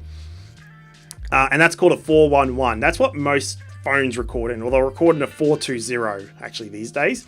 So you get a little bit more color and detail. Ultimately, there's another one here. So if you wanted to get into with transparency, that's actually a whole other thing as well, where you actually do 444 transparency. Let's see if I can get an image that brings this one up. None of these are showing it, but essentially, so like 444 gives you a true color for every pixel. If you did a 4444 on top, you would actually be doing, you would also be recording the transparency for every single pixel. That's what you need to make a clear background. So when you go to hit render over here, I'm really used to the QuickTime format for that sort of stuff because I'm on a Mac. For Windows, I believe you got to use like, MXF OP1A. And then in here, you got to choose the 12-bit. So 12-bit means 4444 as well. Or 10-bit will not give you transparency. So that's the trick there, is you got to choose like these settings here. So there is specific transparency compatible codecs. You'll probably want to look them up and figure out which one's best for your computer and operating system. And then last question, when rendering and it says job fails, the fusion composition on the frame or clip could not be processed successfully. Yeah, basically that means bad maths. So I'm going to do a video on this soon, actually, called why your fusion composition / templates isn't working. But what you essentially have to do is you got to go inside here. Now, let's see if I can break this. I cannot break this. Is there a way I can break this? I cannot. Okay. But what ends up happening is if any of these nodes here aren't working, they'll show up red. So when they show up red, you can actually go, okay, what's not working? And it'll make this whole line go red because it goes 1, 2, 3, like this is how the data flows. So it'll go all the way red here. So what you do, if this is saying red, you just follow the red all the way back and then go, here it is. And then when you fix that issue, it should work. Let your nerd be heard. The QuickTime export works on Windows. Oh, there you go. I always, do you have to install QuickTime first before you get the QuickTime options? Or is it just in Resolve by default now? I'm curious about that. But bad jokes, Brian. Another thing, if you've been trying to do that, send a screenshot in my Discord. Maybe try and jump on a call with someone and they will probably be able to help you through that. Would highly, highly recommend giving that a try. Cool. Exactly.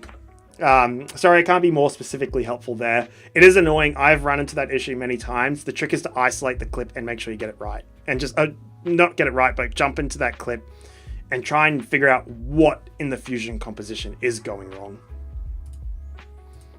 Website, propertyvalue.com. The free website, property... So, yeah, okay, cool. Firstly, without... Okay, so just looking here.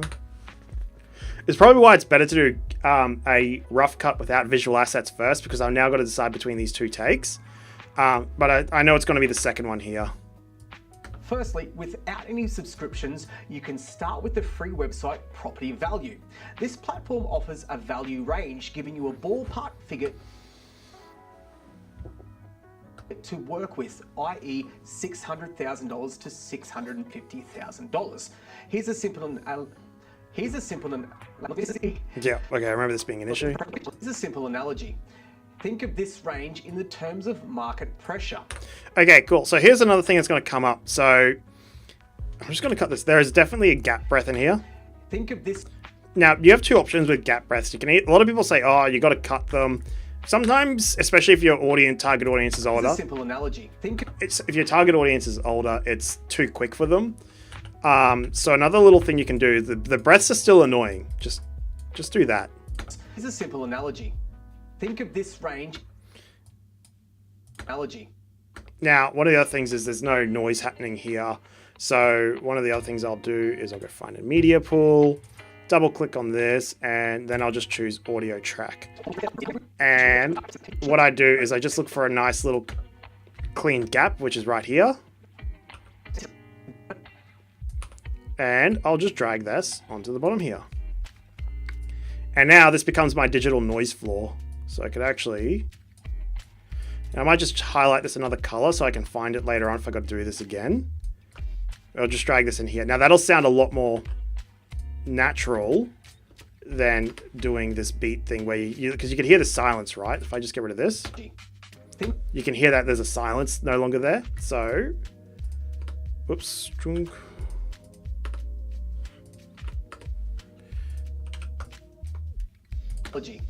Think of this. Yeah, that sounds way better. So now I've just got that. That's just one of the ways you can clean up audio, and it does make a big difference. This range in the terms of market pressure. So a buyer's market. So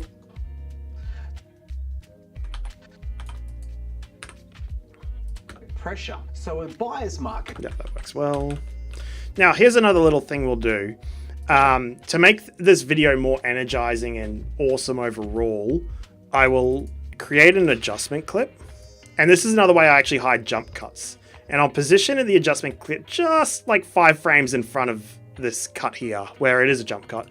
And then I'll take Mr. Alex Tech's magic zoom again. And I will choose mirror, 2, zoom speed. Let's make that 1.6. We're just going to make it a bit more aggressive and faster.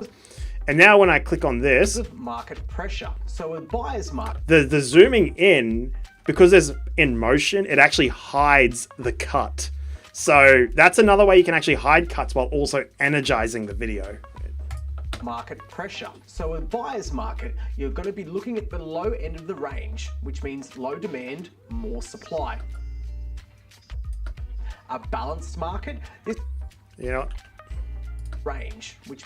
Okay, so now that we got this bit here, I know if I look up the script right here, there's these 3 bullet points happening here. So I will probably take an effect we took from a previous video.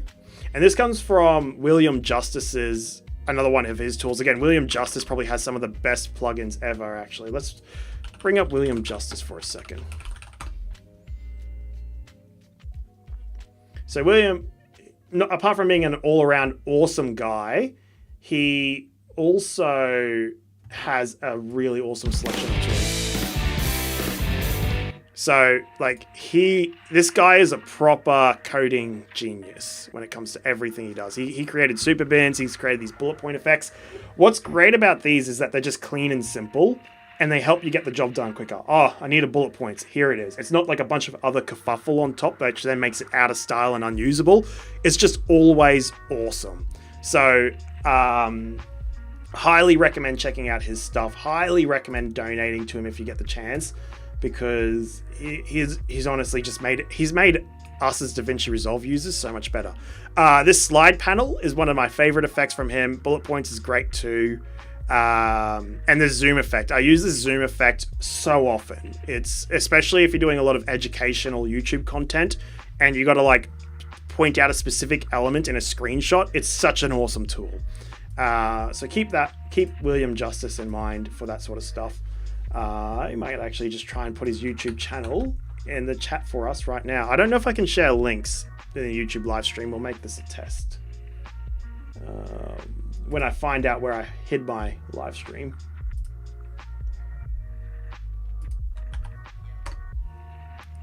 And Yep, there you go. Sweet, that worked.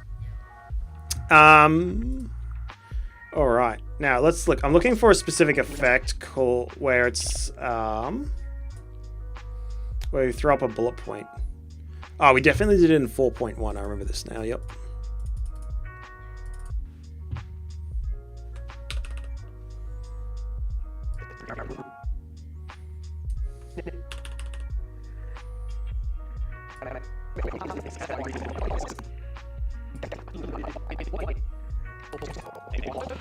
Here we go. So I'll just, again, this is the benefit of using it in a single project file, is you can just copy and paste between projects. And I will put this in my Power Bin later as a template, but for now, I'm just getting the job done. So, and I know that the effects are going to be, I'll show you another way I do my little timing. So if I pull up my Notion again, here at Buyer's Market, Balanced Market, Seller's Market, I need to make sure I put a little marker so I know where those points are. So I'll just do this. Demand, more supply.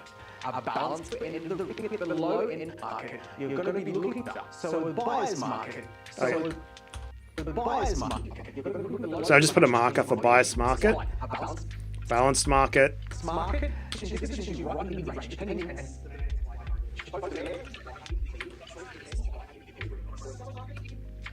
Both the demand. Cool. A balance.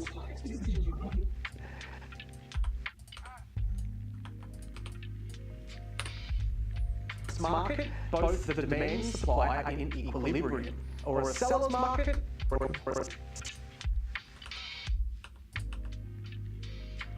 Cool. So now I've got my 3 markers here. I'll show you why this is really cool.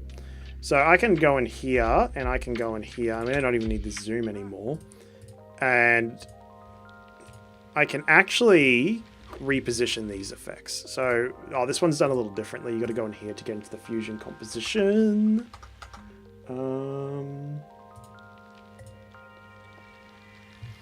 Now I can go in here. So I'm going to take my Notion document with the bullet points, which is right here. And here's the beautiful thing about scripts. It can go like this.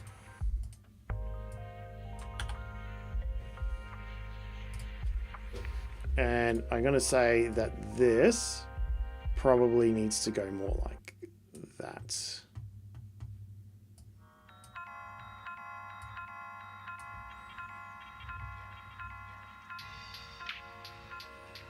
Cut it off at the...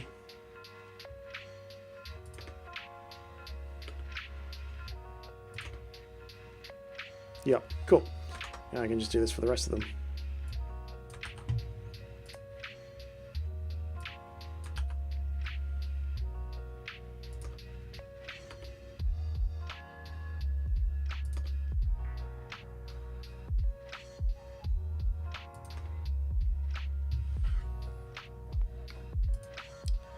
Now, I'm going to bring up why I've got these bullet points before, but this is basically the way they transform is through the merge node I've used to transform. It's not the most ideal way, but it's how I've done it. So essentially, I can take this first instance of a text, which is over here, and I can actually line it up to the blue marker, roughly speaking. So I can go bump. So this way, I don't have to keep playing back and forth to get the timing right. I can just line them up to the markers,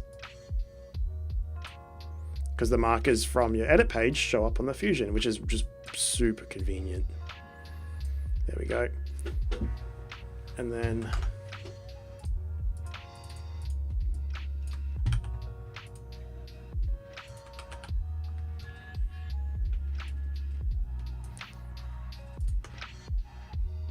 also noticing this, I'm just going to hit save. This needs a bit more space.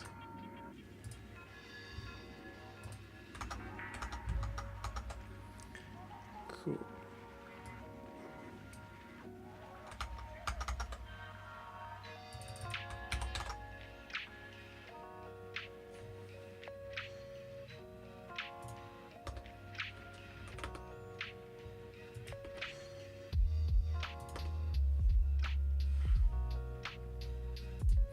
Now, I know that spelling's not right, but I'll work with the client to figure out how we should put these bullet points later on.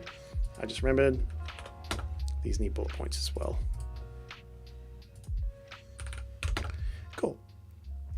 And then obviously we've got to just change the title here. Different.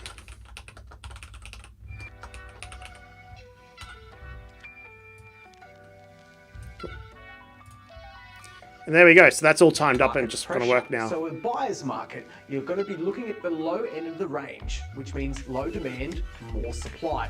A balanced market, both the demand and supply A little glitch happening there. Figure out what's going on. Or a seller's market, here you're going to be pivoting towards the higher.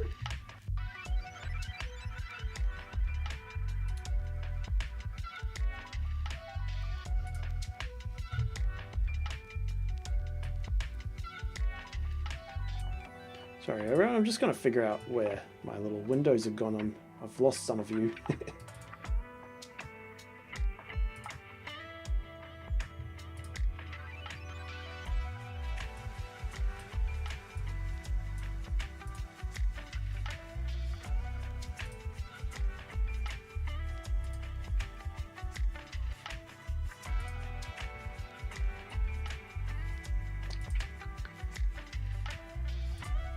Bear with me one more second. Here we go. All right, back end.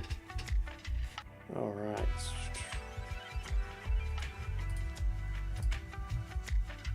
Now let's see what's going wrong with this glitch. So if we click into here,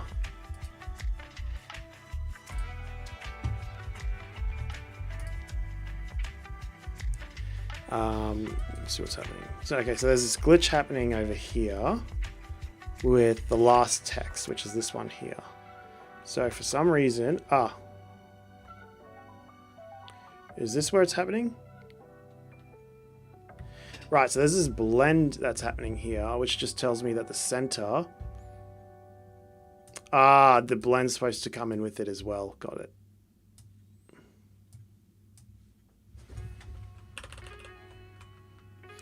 I accidentally did not drag one of the effects across with it. There we go. Sweet, that's now all fixed. A balanced market, both the demand and supply are in equilibrium. Or a seller's market, here you're going to be pivoting towards the higher end of that range where typically demand outweighs supply. Now with that, let's drag it out like outweighs. This. There we go. I love this effect so much, again, from William Justice, because it allows me to like fill the educational content. Whenever there's just a bullet list or listicle, it goes right here. And it just means that this is now visually done, per se. Maybe I might like add another adjustment. So with buyer's market, you're going to... Yeah, cool. And I might just put this over here. Again, this being a short clip, I might just go like this, go like this. Is supply. Now with that foundation in place, let's move on. Yeah, just again using something like Mr. Alex Text, his magic zoom, allows you to like keep everything visually moving. So just an awesome tool. If there are any questions, do feel free to keep that chat going live. It definitely helps me understand how everything's going for everyone. Your next step is over at realestate.com. Awesome. So he talks about realestate.com, which I know. So he's made a little comment here. Do screen recording using filters. Okay, so I was talking to Luke on the phone about this before. Yeah, the bullet thing is absolutely fantastic. So I haven't used the bullet point effect in here myself. I've just made it. I've just added my own thing on top from just auto slide panel from William Justice. But what's great is though, once you what auto slide does actually, if I just show you this, it just does this. But that in itself is like a massive amount of functionality. And then just to be able to put anything you want on top, I can then just save that as a template for the future. So yeah, here's my 3 bullet point one. I've also used this for like whiteboards and chalkboard style animations where I would get PNGs thrown up on top and just have them all here. Really awesome tool. It's super useful. Supply. Now with that foundation in place. Thanks for commenting. Let your nerd be heard. I'm going to be back in 2 seconds. I'm going to make myself another coffee. See y'all in a second.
Alright, and we are back. Time to sit down, I say.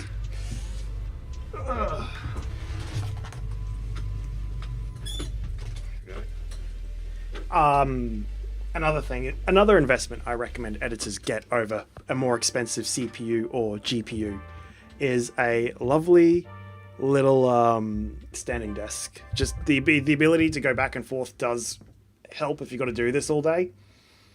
Definitely helps keep that energy up. If there's a standing desk company out there, I would love a sponsorship. Alright, let's have a look back here. Oh, and your next step is realestate.com. Okay, do a screen recording using navigate to their sold section. So what I do here, I do have to do a screen recording for the client. So I just go new and click me to a window, open this up, and I got to do a search for navigate to their sold section. Okay.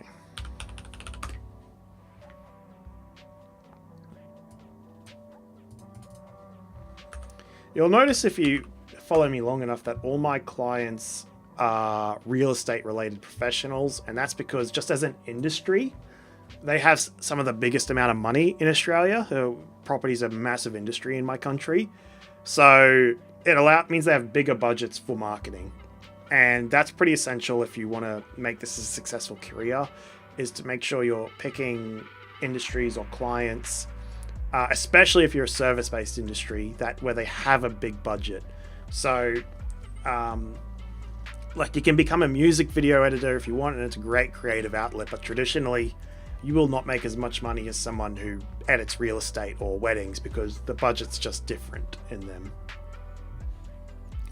Okay, so we want to navigate to the sold.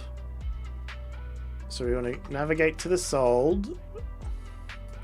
Let's do this. I'm going to use this tool here called... So I'm using another tool here called CleanShot,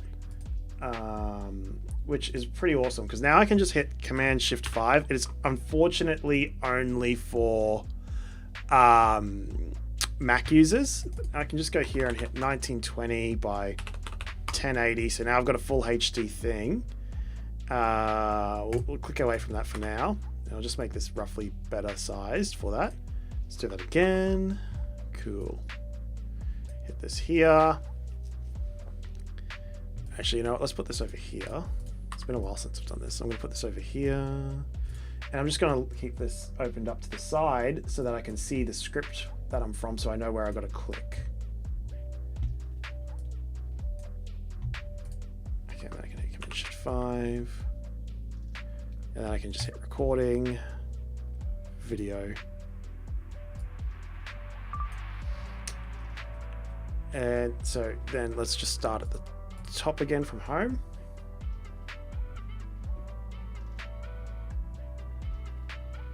And okay, so first step is navigate to the sold section, find copies that mirror design in terms of length, internal size, and all that. And then I'm just going to put in a thing. 6.9 and hit search.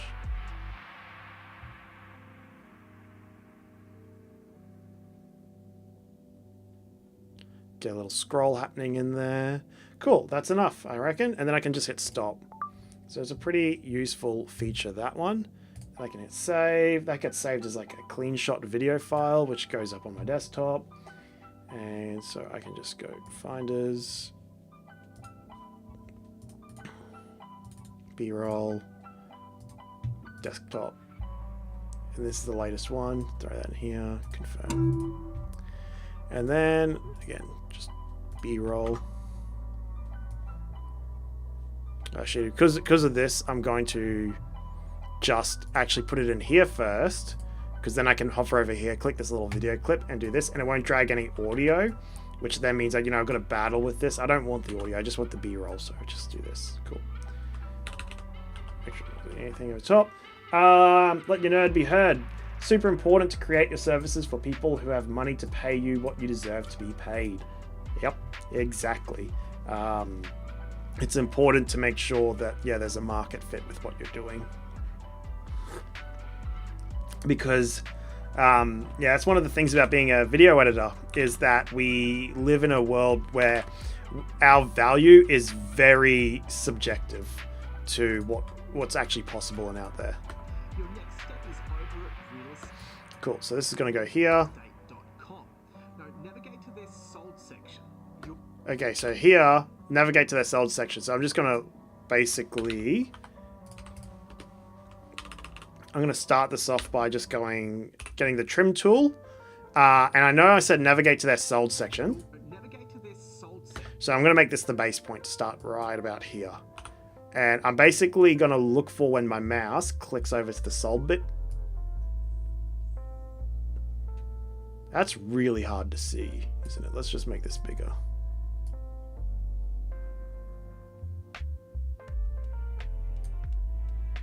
All right, hang on, I'll go like this. Cool.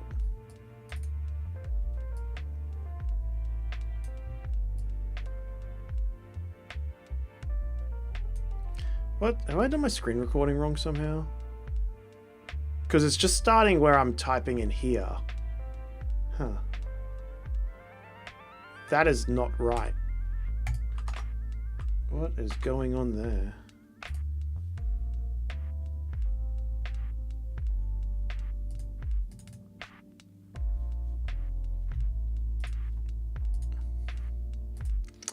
Ah, what?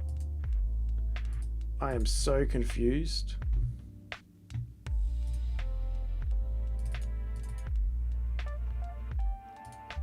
All right, this is it here, yeah.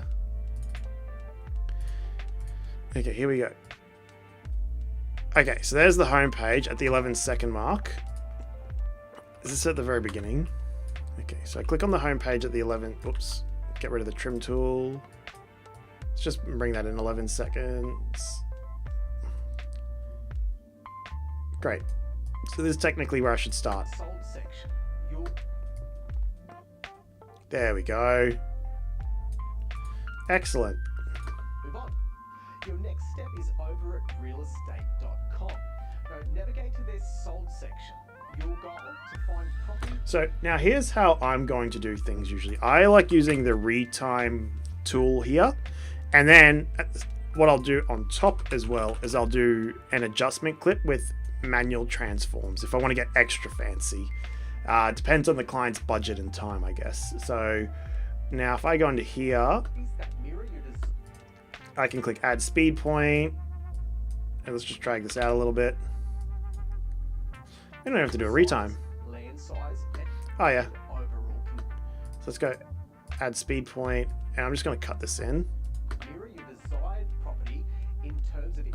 Great, and then I can just go here. I know what I want to do because I type in the wrong number, which is fine. I can just go add speed point, and again, I'm just going to drag that right in beside it. In terms of internal size, there we go. Looks good enough. There we go here. Again, with the loading screens are boring. Get rid of them.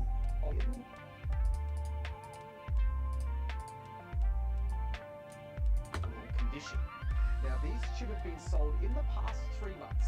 Anything beyond this time frame could represent different market conditions that those properties were selling under. If you can't find a perfect... I just had like a little smack of a lips just over here.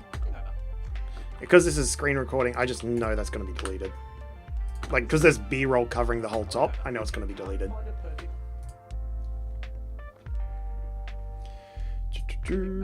Branch out to adjacent suburbs, just ensure... Okay, so right there was, I know I should go back here and I've got to do some B-roll. Here's another one, and this is like a little custom one. Oh no, this is actually in the Davinci Resolve template. So if you have any Davinci Resolve free or paid installed, you have this already. But there is a text title called, I love this one so much. This one here. I love this title effect so much because it's really simple and clean, and if you keep making it longer, the squares follow along with it. The what do you call it? Yeah, the line shading follows along with it. So if I make this bigger or smaller, so it's simple, but it's actually very powerful because I can create templates such as, I call it the quick tip. So it's in my master folder here. If I just type in quick tip, here we go. And then I'll just change this to the client's brand colors here. So I might use just this one. Yep. Now what this does is actually really important, but anytime I need to call out something they mention, I will use this. So I've just modified it so that this is a little bigger, this is a little lower, but I can now just find out what he says here. Again, I can use the script if I need to. So it goes, yeah, if you can't find a similar property,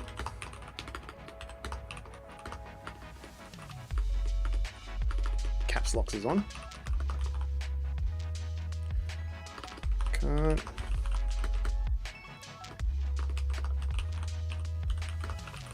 You know what? Not going to do titleize and everything.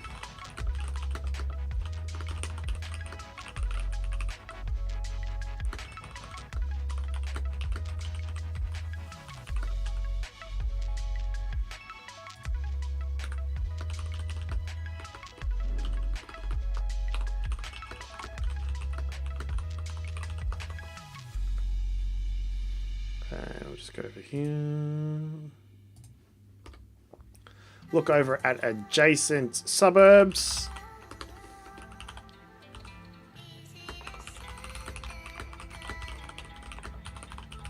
Hello. Hello, hello. How you going, brother? Good, good. I'm live streaming to about 9 people. Yeah. That's Danny. He's in the office next door.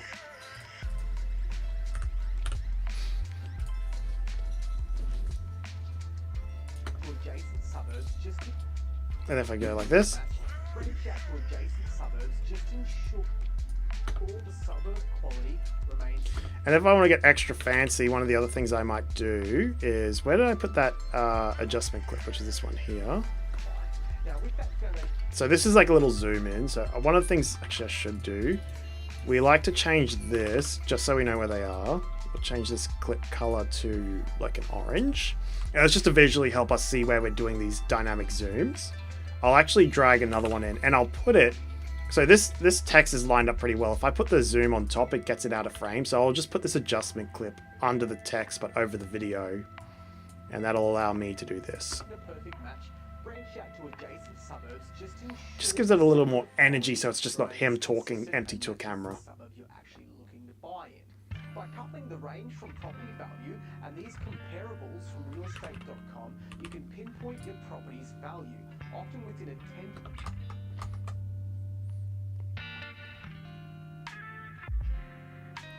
Yeah, I like that quick tip animation. And I think this is the thing. Like, we all get like excited with really incredible looking visual effects, but a lot of the times we don't need it. So, and you'll see this a lot as well. Like, a lot of the times it's the simple ones that make us the most money.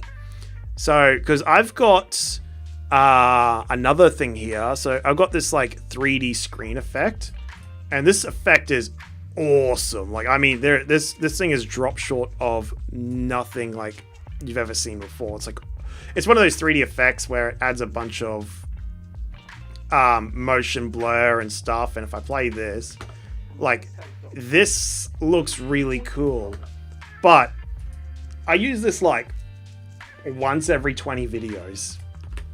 This quick tip I've used every video multiple times. It's like this effect here looks way worse than this effect here, but it's definitely the one that's made me a lot more profit. So it's like, it's the simple things that really matter in the end, I find. So yeah. I'm glad you like the quick tip animation as well, nerd. By coupling the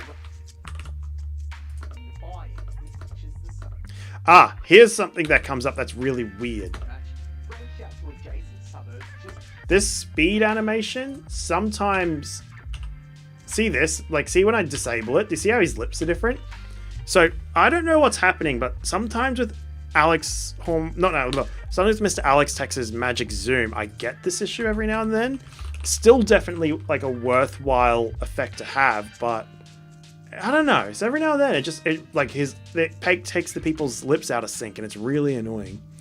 So I just gotta redo this. It's got something to do with the speed function right here. Like, if I change this zoom speed too much, something sets it off. I don't know why. Reach out to adjacent suburbs just ensure people can buy in. By coupling the Great, that looks great now. Now, there's a little gap here which is too long, so I'll delete that. And thankfully, so there's a little breath in there, so again, delete that. Now I want to make this zoom. So I'm pressing the N key so I can go frame by frame. Why is this not doing anything? It's on mirror. It'd be great to see in a future stream. It would be cool to see your process for a short or Instagram reel. I probably will. I'll probably just live stream me turning one of these clips into a short.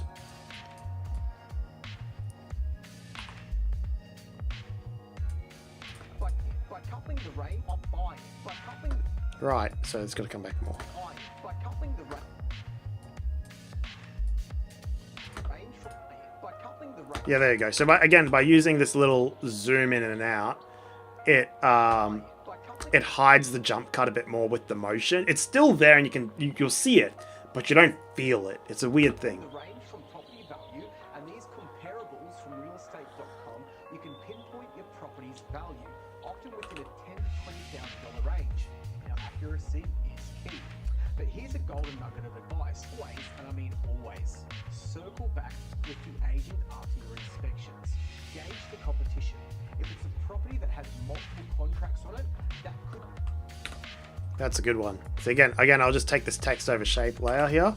And I'm just going to go always circle back to the real estate agent to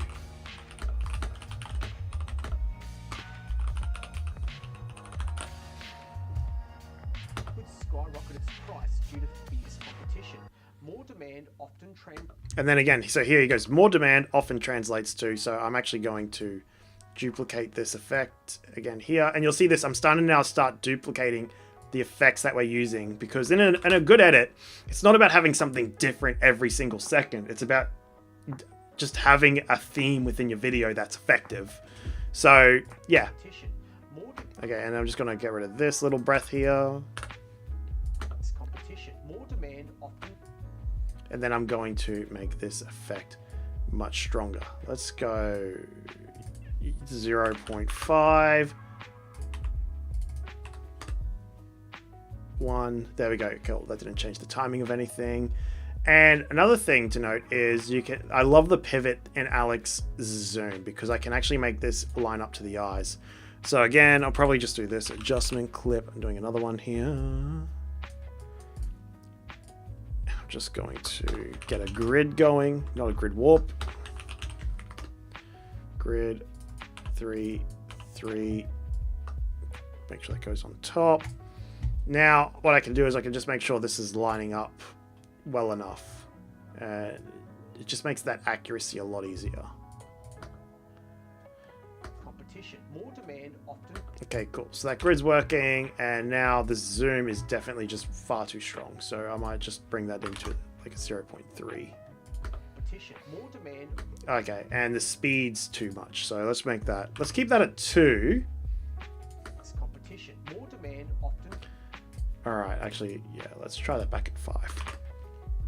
Competition, more demand often translates to There we go. prices. And for all my savvy investors. Great, and then we can just go like this. And for all my savvy investors out there, remember the competition, more demand. Might just because like there's one thing I'm noticing here which is annoying me is his hand pops in, and it just makes that jump cut more obvious. So I'm just gonna try making this like a J cut and just see if that works better. More demand often translates. More demand often translates. Great, it actually works really well. And then I might just use a smooth cut to like blend these two together. Competition, more demand often. Competition, more demand often. Awesome. That looks fucking great. I'm so happy that worked. Translates to higher prices. And for all my savvy investors out there, remember this. Owner-occupiers can sometimes drive up prices because they're willing to pay more for their dream home. Reliable FX. How's the timeline looking? It's getting there. It's honestly, I'm about 2 minutes in, and that 2 minutes is about less than 25% complete, and I got a 13-minute video to get done. Generally speaking, for this like editing style, it's going to cost. It's usually about an hour per final minute. So this is technically going to be like a 13-hour edit. The client knows that. They're gonna work this. So we'll see where we get to by the end of today. What's a J cut? So a J cut is let me just see if I can throw up a visual image to help with this a bit. But a J cut's where there's a thing called a J cut and an L cut, and they're basically when the audio and the visuals cut at different times. So let's just see if I can open one of these up. Oh, yep.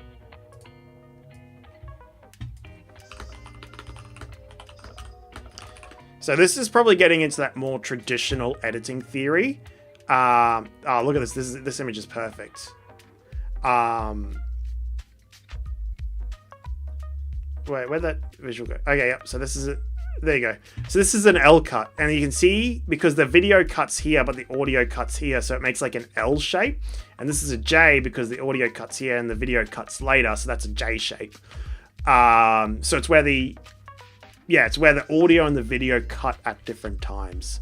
And it's really a good skill to learn because it allows you to understand how to make edits feel smoother. So an example could be like, let's say I take some B-roll here.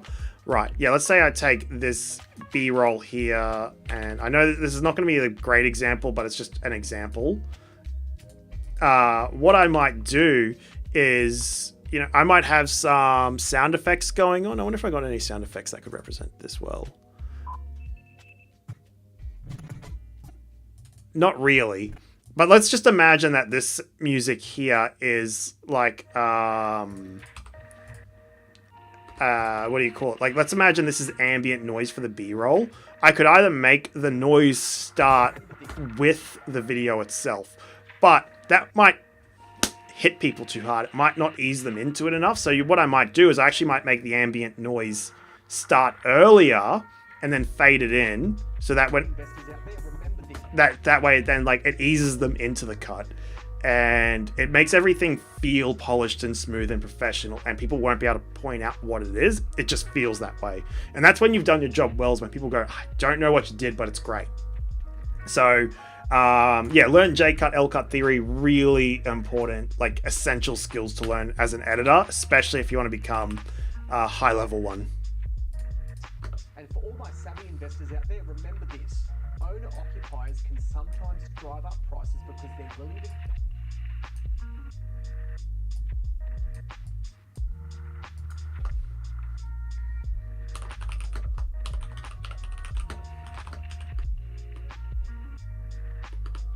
You're welcome. Let your nerd. I'm glad that I can help you with that. So I'm just going to write out something here. Here's another thing you can do actually as well. If you're not sure how to do it, you can just go Command F, owner occupiers. Cool. And then what I'm going to do is run this through ChatGPT. You just go, is a succinct and clear statement. ChatGPT has probably been one of my, as an editor's, best friends, because it's just honestly so good at what it does. And then I can just go like this, ideal income.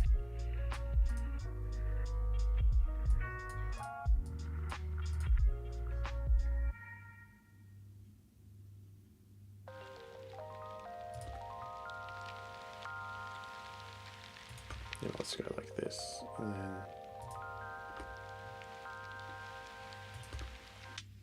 cool. And if I need to reposition this, I can just, there's a positioning thing around here somewhere. Here we go.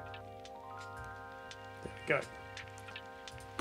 Owner-occupiers can sometimes drive up prices because they're willing to pay more for their dream home. Know your competition. Know where the property value lies.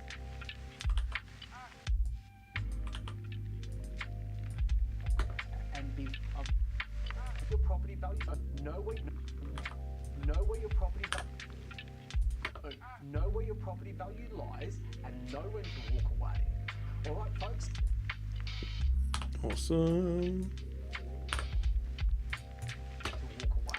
Actually, as I'm talking about this, I don't know if anyone here has noticed that there's not a lot of bad takes. And apart from like doing the good take, bad takes, which I did cut away from, but it's very, being scripted, this content allows me to just focus on enhancing it, and there's not a whole lot of trying to make the edits come together.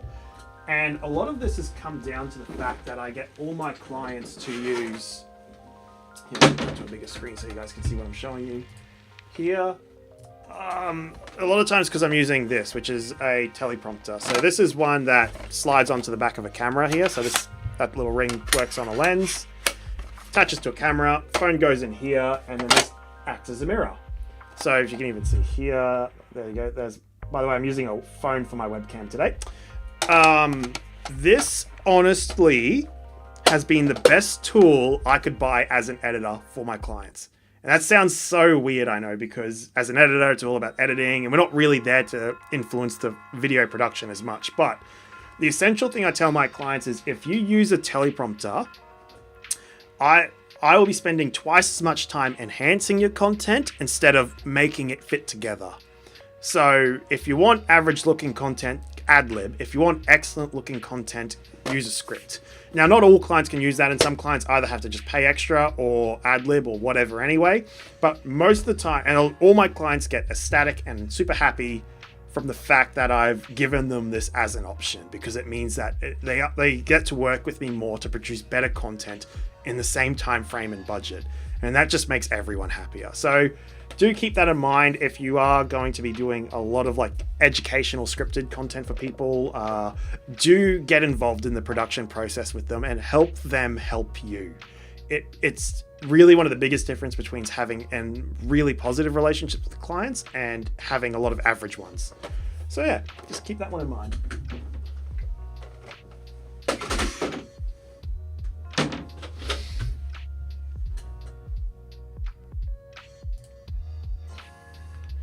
Flip Rodriguez, awesome. I'm glad you found that awesome. Walk away. All right, folks, we've laid down the foundation. Let's add to the walls and roof of our property investment blueprint. Now, have you heard of the Property Investor Analyzer tool? If not, you're in for... Okay, so this one here, again, I'm going to use another little snap emphasis. Again, this is the beautiful thing about using an adjustment clip for your dynamic zoom ins and outs is blueprint. Now, have you... it just makes so much quicker to like edit these little bits. Because most people, they'll do a cut here, do their zoom ins manually with their keyframes, and it's just such a mess around compared to this copy and paste.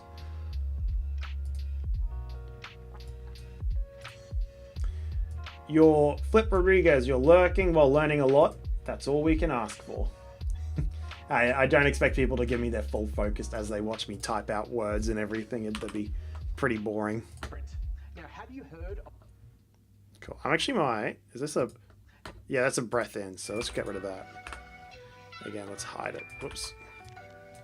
Now, have you heard of the Property Investor Analyzer tool? If not, you're in for a game changer. Developed in-house. Oops. Why is this... Oh, there's still a retime. That retime up is still... There we go. There we go. I wanted to just zoom out. If not, I wanted to make it zoom out on the if not. If not, you're in for a game changer. Developed in-house, this tool is free for you to download and add to your already growing arsenal of investment resources provided for your personal use. As I'm listening to this, I want to make a creative decision and say we should get rid of that.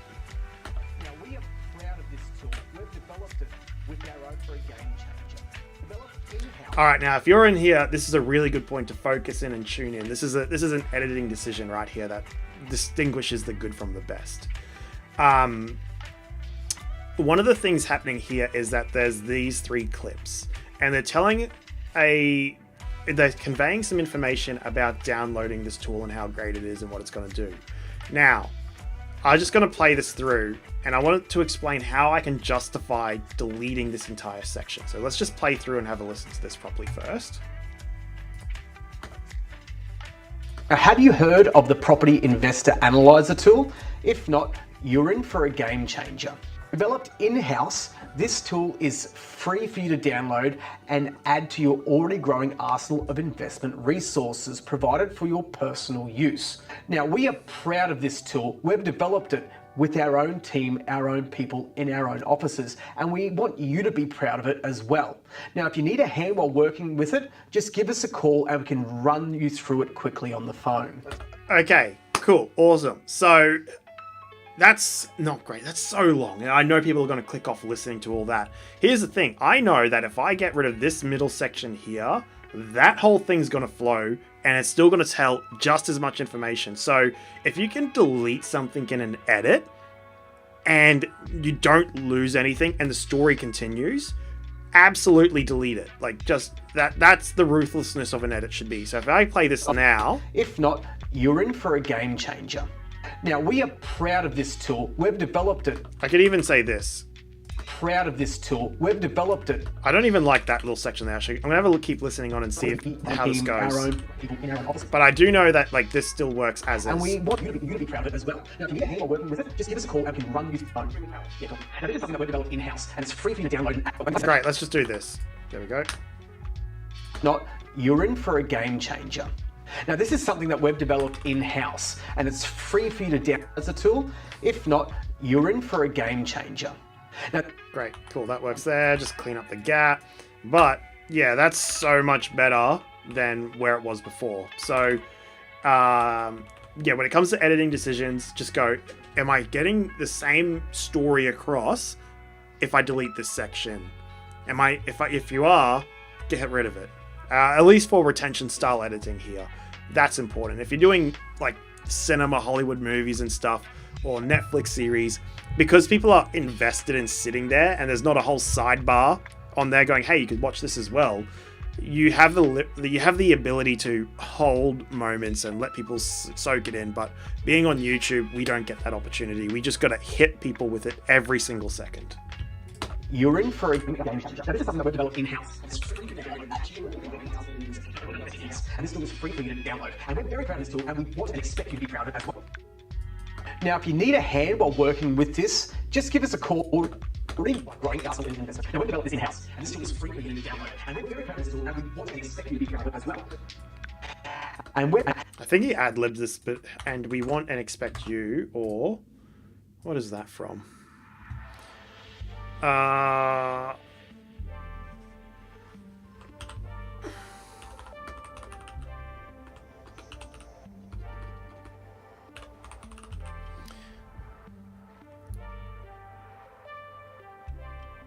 Okay, so I think we're just going to get rid of this. We want you to be proud of it as well. That makes no sense to me. Let's just get rid of that.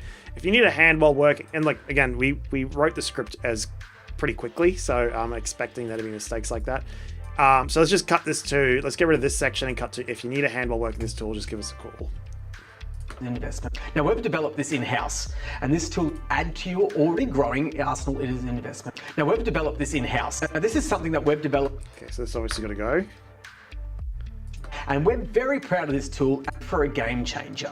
Now, we've developed this in-house, and this tool is free for you to download. I hate how he says that, so I hope, I'm going to have to undelete all this stuff we've done, actually. I'm just going to see if there's a better way he said that. For a game changer. Now, we are proud of this tool. We've developed it with our own team, our own people in our own offices, and we want you to be proud. Now, developed it with our own team, our own people in our own offices, and we want you to be proud of it as well. Now, if you need a hand while working with it, just give us a call and we can run you through it quickly on the phone. I like this bit, so I'm going to take this. Now, if you need it. So I'm going to take that, still get rid of this, put this over here. Now, this is something that we've developed in-house, and it's free for you to download and add to your already growing arsenal of investment. Now, we've developed this in-house, and this tool is free for you to download, and we're very proud of this tool. Okay, so he says it really good here, but he just buggers up that whole ending, and then... Now, we are proud of this tool. We've developed it with our own team, our own people in our own offices, and we want you to be proud of this in-house, and this tool is free for you to download, and we're very proud of this tool. He just stutters on free for you to download. It makes like he doesn't want to sell it. And this tool is free for you to download. It's free for you to download. Okay, free? Free for you to... He just pauses here. So I'm going to try something a bit creative. It's just because he does this pause, it makes it feel awkward. So if I add a smooth cut, like 3-frame smooth cut, and then I add a 6-frame crossfade here, does this sound okay? For you to download. Oh, way better. Okay, there you go. That sounds confident. So manipulate the time to affect the things. Got it. Cool. Now this is something that we've developed in-house, and it's free for you to download and add to your audio recording. We've developed this in-house, and this tool is free for you to download. Okay, get rid of that. Get rid of that. The tool, if not, you're in for a game changer. Okay, this goes here, then this goes here. For a game changer. Now we've developed this in-house, and this tool is free for you to download. And we're very proud of this tool, and we want and expect you to be proud of it as well. Now if you need a hand while working with it, just give us a call and we can run you through it quickly on the phone. Awesome. Okay, that works. Really happy with that. Fun little fact. Let's do something else. Let's just side pivot for a second. I don't know if you guys noticed this. As I play this, do you see how these little bits go red, which means that the audio is peaking, it's too loud. Instead of like manually going in here and going, okay, that's the spike there. There's like a lot of people go like this. They go, all right, here's this peak, get rid of that. Don't do that. That's amateur hour. Here's what you want to do. Go into fairlight. Now, when you create all your audio tracks, they actually all get mixed down into this final bus track.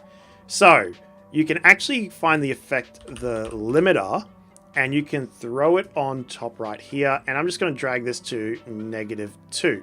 Now, what this does is anything that goes over the volume limit, it'll reduce the volume so that nothing ever clips.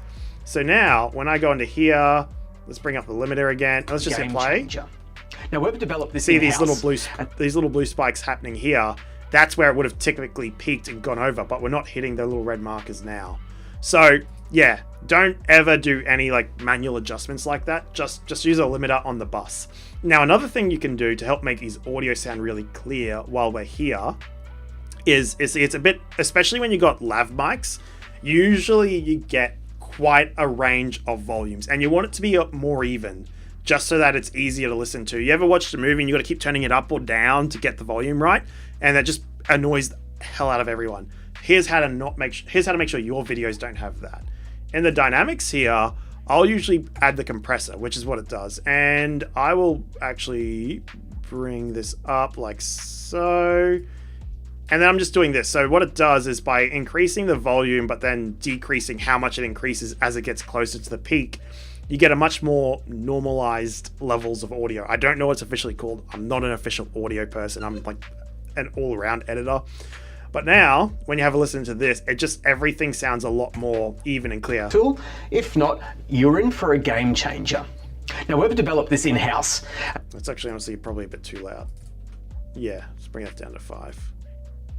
And this tool is free for you to download. And we're very proud of this tool, and we want and expect you to... Yep, cool, that works as well. There we go. Changer. And we've developed this in-house, and this tool is free for you to download. And we're very proud of this tool, and we want and expect you to be...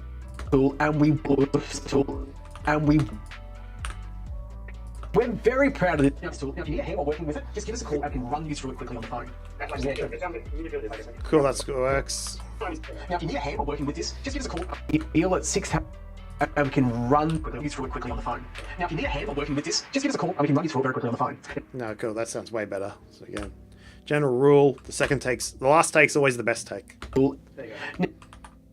At least when I'm in charge of filming. Very proud of this tool. Now, if you need a hand while working with this, just give us a call and we can run you through it very quickly on the phone. Now, this downloadable tool is paramount for 2 critical reasons. 1, predictive performance. It provides a window into the property's projected cash flow and capital growth, ensuring that your investment meets your ROI expectations. And number 2, pricing strategy. Okay, great. So this here, he's doing a bullet point thing. So again, let's find this. 1, this downloadable tool is paramount for 2 critical reasons. Cool. So what I will do here is, I believe it's this one. This one here. I can just drag and duplicate this across. Again, just duplicating effects when we get the chance. And this tool is just free for you to download. And we're very proud of this tool. Now, if you need a hand, this downloadable tool is paramount for 2 critical reasons. Cool. Reason number 1. And if I ever need to like just speed through this without the effects slowing down my computer, I'll press this little icon up here. 1, predictive performance. It provides a window into the property's projected cash flow and capital growth, ensuring that your investment meets your ROI expectations. And number Great. And then number 2. Now, one of the things I'm going to notice here is that it's got a bit of a strong gap cover. Ensuring that your investment and capital growth in Right. Whoops. Just go like this. Whoops. goal, wrong but it one. helps up capital growth, ensuring Yeah, that needs to just come forward a little bit.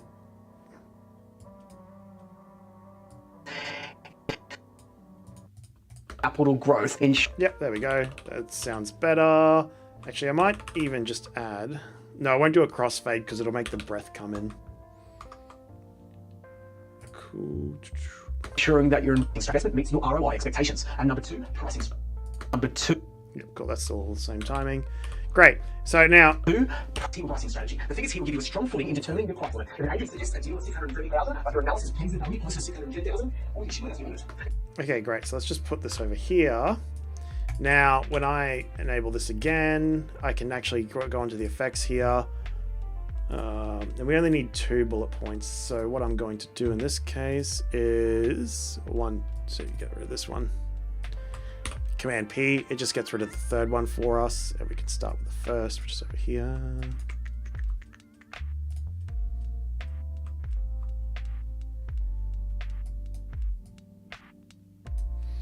And then again, so this one over here.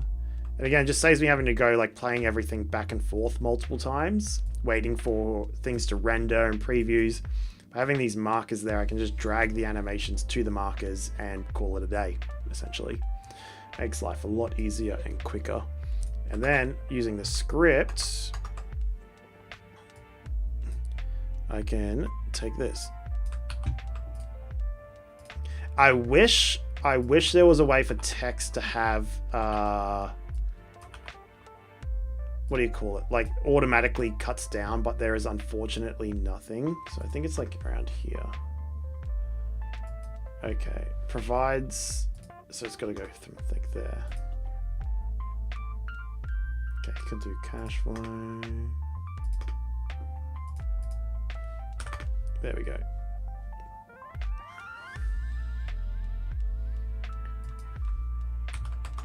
Actually, I might just use ChatGPT again, and I'm just going to go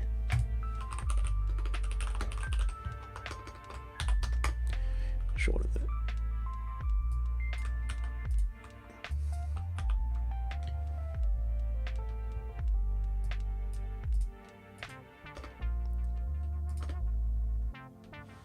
Great, and then we can go in here, and then I can take this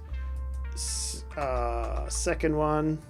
Fun fact with ChatGPT, if you give it a command, you don't actually need to re-give it the command. You can just tell it what the next thing to do, and it'll take the previous command, in which case was shorten this.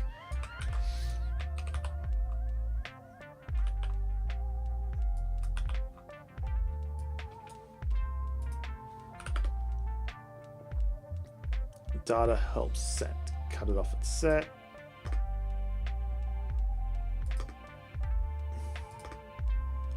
There we go. Cool. Doesn't look too bad at all, if I say so myself. All right. And then the topic of this one is key features. Let's just call it key features.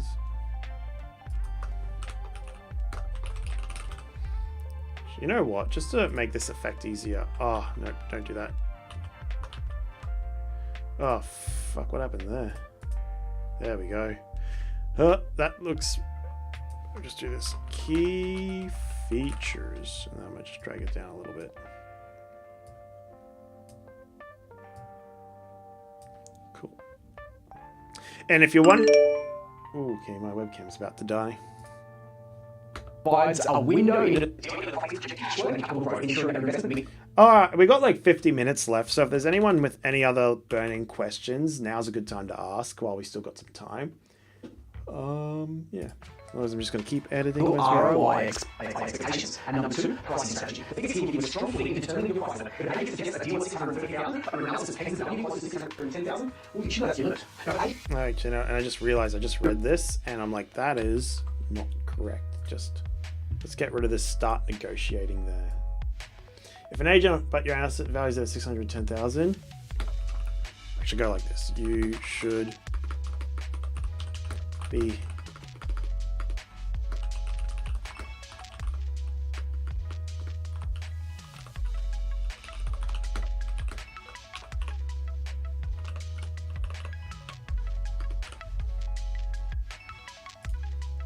your analysis pegs the value close to 610,000, well, you should know that's your limit. Now, if an agent suggested you're at 630,000, but your analysis pegs the value closer to the 610,000 mark, well, that's your limit. And you really should be starting much lower than that in your negotiation process.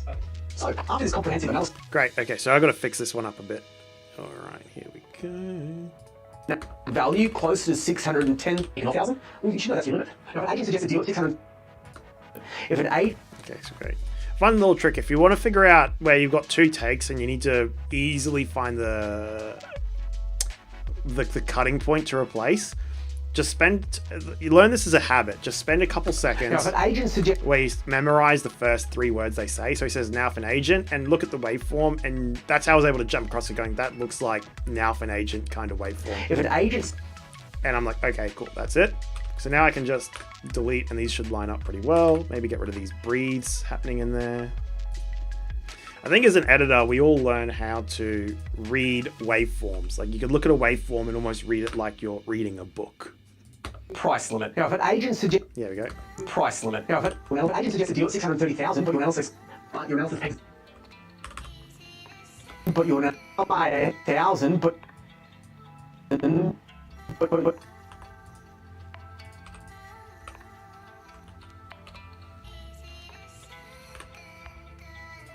But your analysis pegs value. I'm just gonna have a look at how jumpy this edit looks without Price limit. Now, if an agent suggests a deal at 630,000, but your analysis pegs value closer at the 610,000 mark, well, that's your limit. And you really should be starting much lower than that in your negotiation process. Great, let's just drag that out to the end here. Let's go here. Negotiation process. So after this comprehensive... Great, okay. Now he's got this little clap going on. I like that. Let's emphasize it with another little smooth zoom. I also love using these zooms with the adjustment clips because it now puts like a second layer of motion on top of it. So there's already one motion where, see how like it's moving everything to the right, but now by adding a zoom in there as well,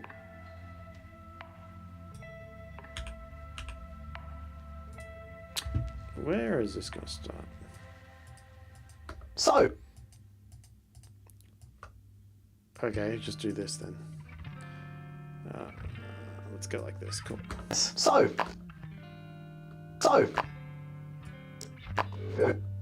after this comprehensive, so,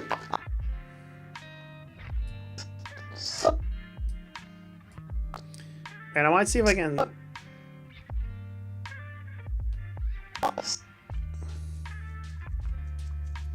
So, after you know what? This needs to come in closer. Process. So, after this comprehensive analysis, how do you make an offer?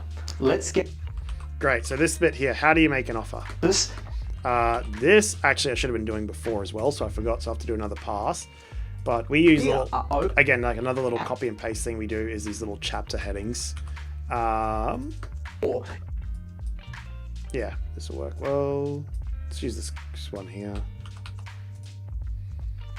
Again, just visually breaks up and helps reset the audience going, all right, we're onto a new section now. So, after this comprehensive analysis, and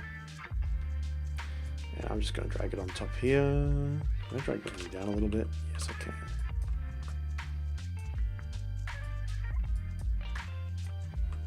How do you make it?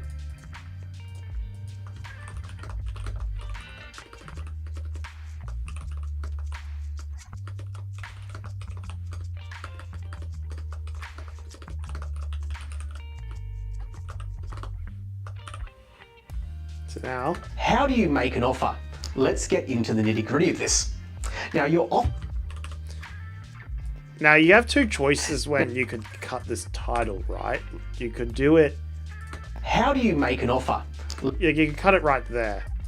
Per se. Whoops. And you'd get something that looks like this. Let's get into the nitty-gritty of this. Now you're off. Now, the other option you could do. Make an offer. let's get into the nitty-gritty of this. Now, It's because there's a cut here and I can make a cut here as well. I could keep it extended out longer to hide these cuts here. Not worry about doing zooms or anything. Let's get into the nitty-gritty of this. Now, your offer reflects your risk. I would suggest let's get rid of that, but let's also, yeah, get rid of it here.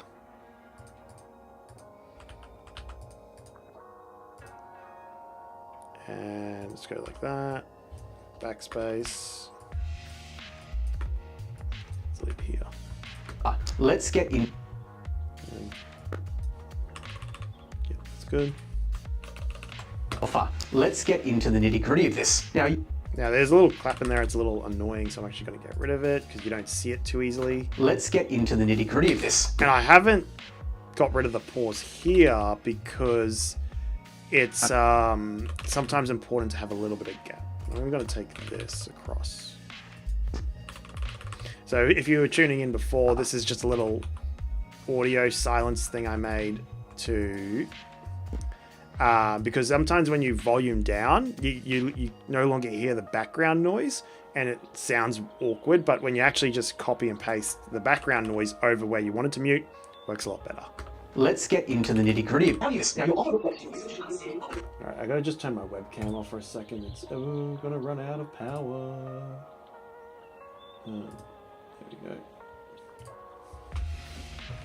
There we go. Gotta charge up the webcam, I guess.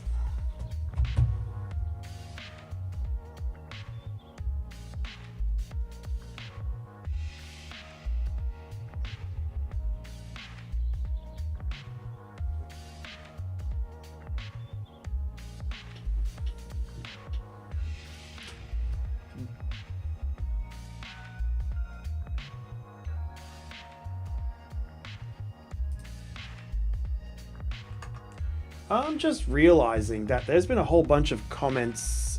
Oh, has there been? I've got a different chat opening up. I've got to figure out what's going on here. Have I been missing some comments from people? I missed a few. Okay. Why does my 2023 MacBook Pro start lagging in hardcore Resolve Studio when I do anything on the Fusion tab? It takes very little Fusion manipulation to cause the playback to not be in real time.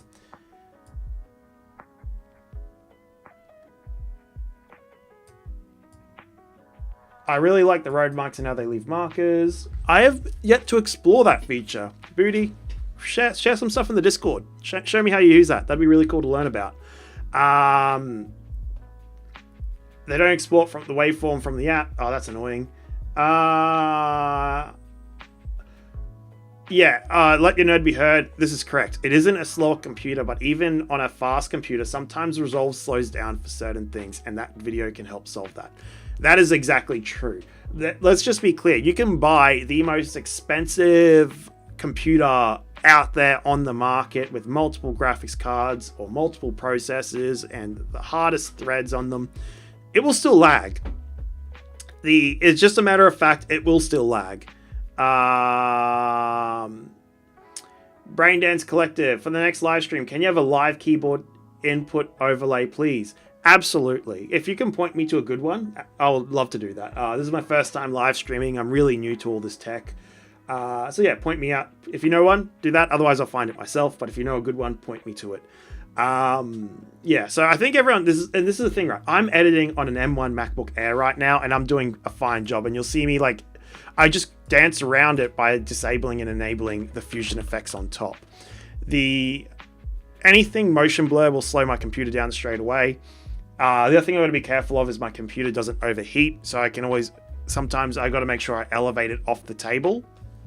Braindance Collective, this is so cool. I'm definitely coming to watch again. Thank you so much. I appreciate that so much. I am really enjoying this. I'm doing some work while hanging out with cool people. It's definitely a cool way to go about things.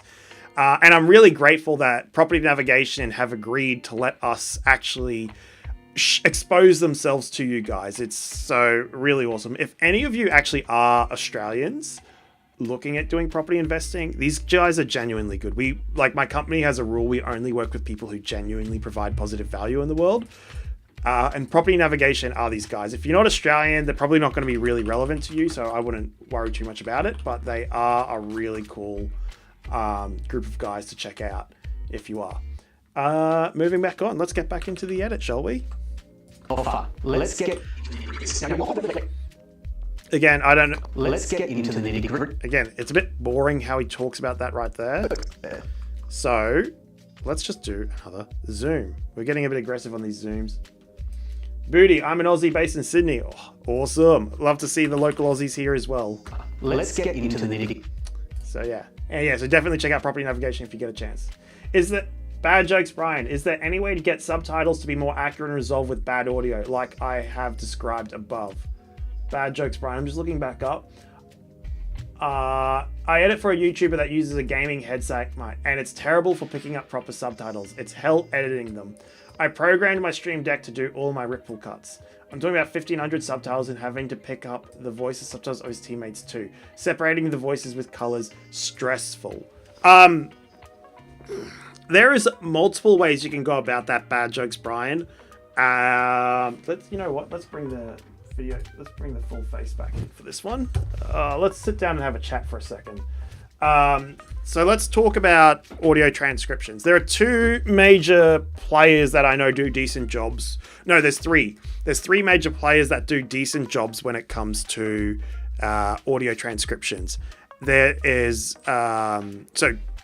Resolve's actually really high up there. It's more accurate sometimes than a lot of the other AI tools, so it is at the top, if not the best. I'm not saying that because I'm a Resolve fan. It actually has a genuinely really good tool with audio transcription.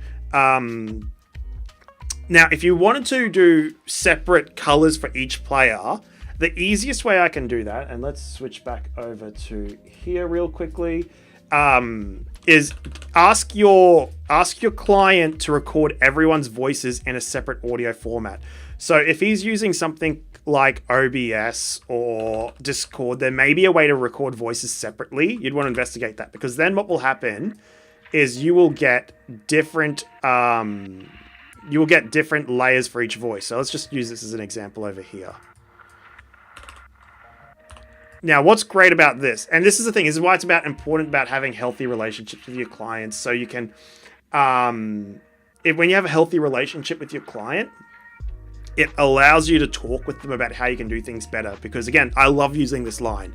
Hey, if you do X, Y, Z, I can spend X amount more time enhancing your content, not fixing it. What would you like? Oh, well, how much does that cost? Oh, it's a $200 mic. Let's do that. That's silly for me not to do that. That's going to be the best investment. $200 and I'm going to get $1,500 worth of better editing over a year. That's a no-brainer investment for them. So it's worth talking to them. But let's just go through this real quickly. Okay, here's a troll and he messes with whoever he runs into, so it's impossible to do that, unfortunately. At least make his audio better if it's someone else. Okay, so let's go into the other options for the transcription.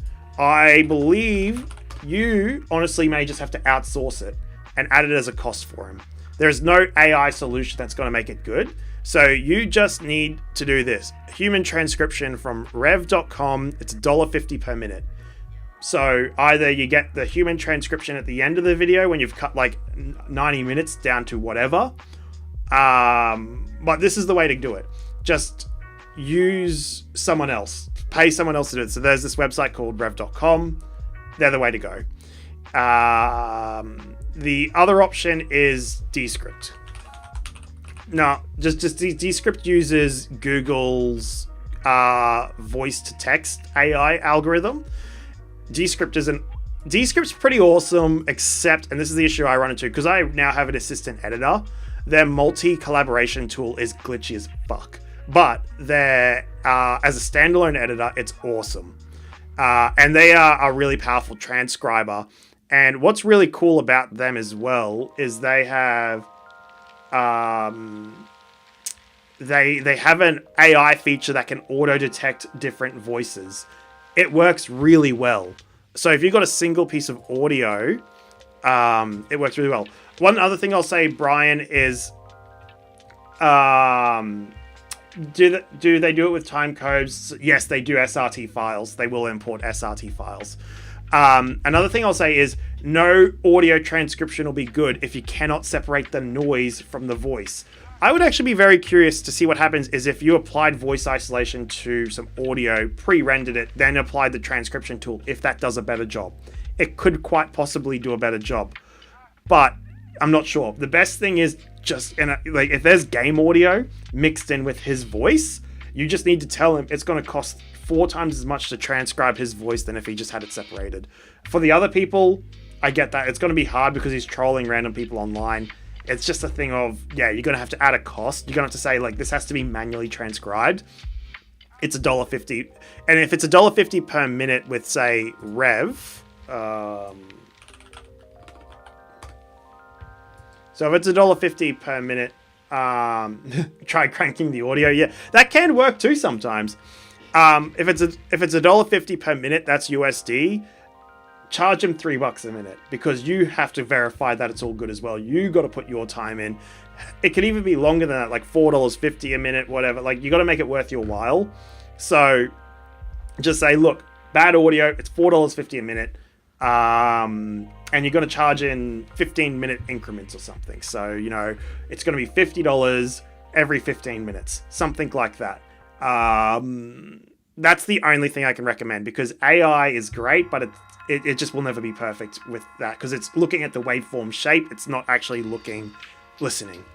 But the funny thing is, like, DaVinci Resolve's AI tool does work in this regards to, you know, different waveforms. If you actually mute this, it will not actually pick up any audio here. So yeah, cranking the audio can help. It can actually help. I just want to show you something else real quickly. If I go... Oops, if I go D, and then I go dunk,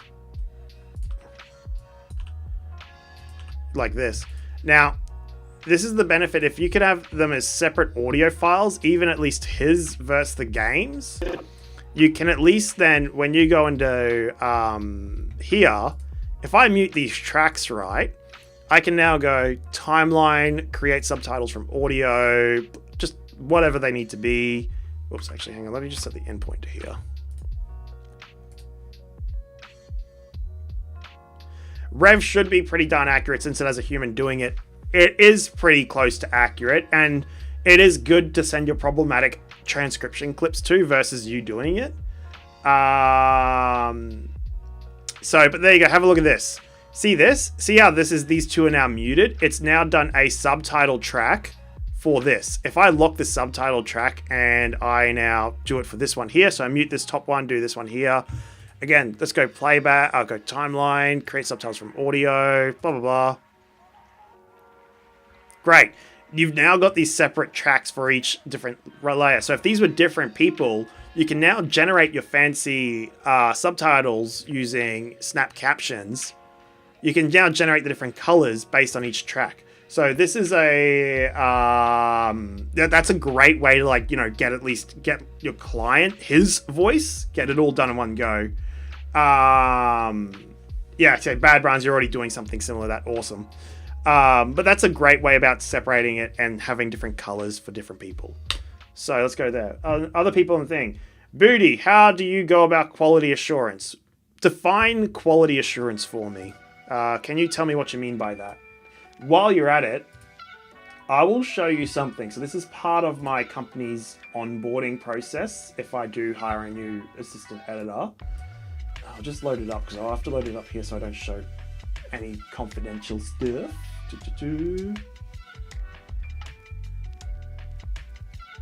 Let's go here.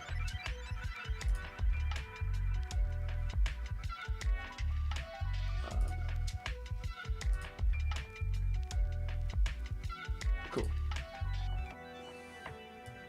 So here's something. This is like my company's like onboarding process. This is it here.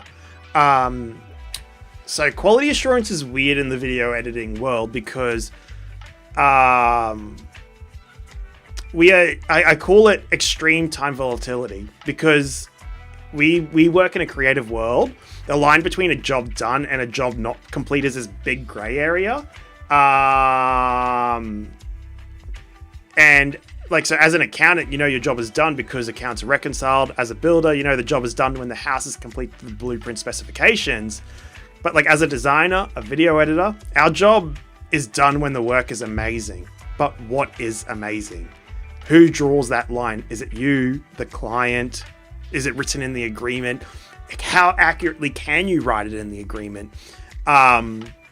So it gets really difficult to understand when a job is done or not. And quality assurance is a hard thing to articulate. Generally speaking, this is why it's good to have a show reel, because you can say, I will make videos that are to this quality and give them an example for your video. And then they go, that's good, it's not good enough. And you can like write little details in and there. But this is why it's really important to have good working relationships with your clients, where you do work with each other on a continual basis so you can figure that out. So that's something worth keeping in mind. The presets for Snap Captions are cringe. I do agree with that. They were just the ones we did at the time. Yes, you say, what I mean is that they look like rapid TikTok captions, not professional looking ones. Generally speaking, with the reason why we haven't done like we actually have a pack on here as already, I believe. If I actually go to my Ko-Fi page, we did do a free add-on pack for it. I wonder if this covers what you're looking for, because we did end up doing a cleaner version. If I go shop, here we go. So we got this. We have the Snap Captions clean version, which is just a bunch of clean versions of text. So this might be what you're looking for.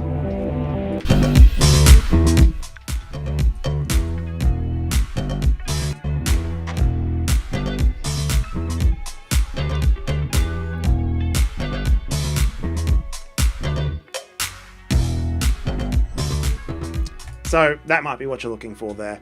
And that one is free, unlike the Creator Pack, which is a paid add-on. The Creator Pack, this pack, they are actually getting updates soon as well. There's a few things we've identified. We're going to add a few more titles to the Creator Pack for free as well. So please do keep that in mind. If you're looking at getting it, they will be getting some free updates soon. Whoops, shouldn't show that. Moving on from there. Braindance Collective, this looks awesome. Sorry I used the word cringe. I didn't mean it. It's all love and respect your work so much. All good. As I've been growing older in my life, I've been learning to not take things personally.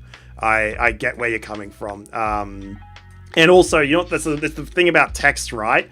Is that it's like whether something's insulting or not usually comes down to tone. And you lose that when it's just purely in text format. So yeah, I get where you're coming from. It's all okay. I knew what you were meaning. There was nothing was put there.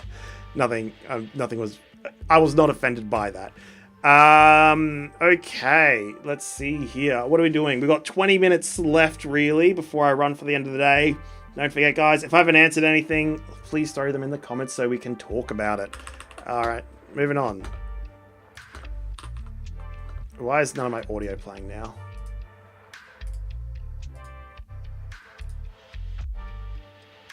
Uh-oh. All right, everything's muted. Let's get into... Have I unmuted everything now? Yep.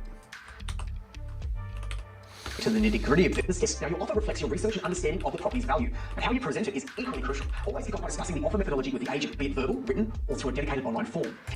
But how you present it is equally... Your offer reflects your research and understanding of the property's value. I'm just going to bring this up here. So, just to help me understand what I'm editing, I quite often bring up the script. So I can go... Now we go... Now you're off. Now your offer.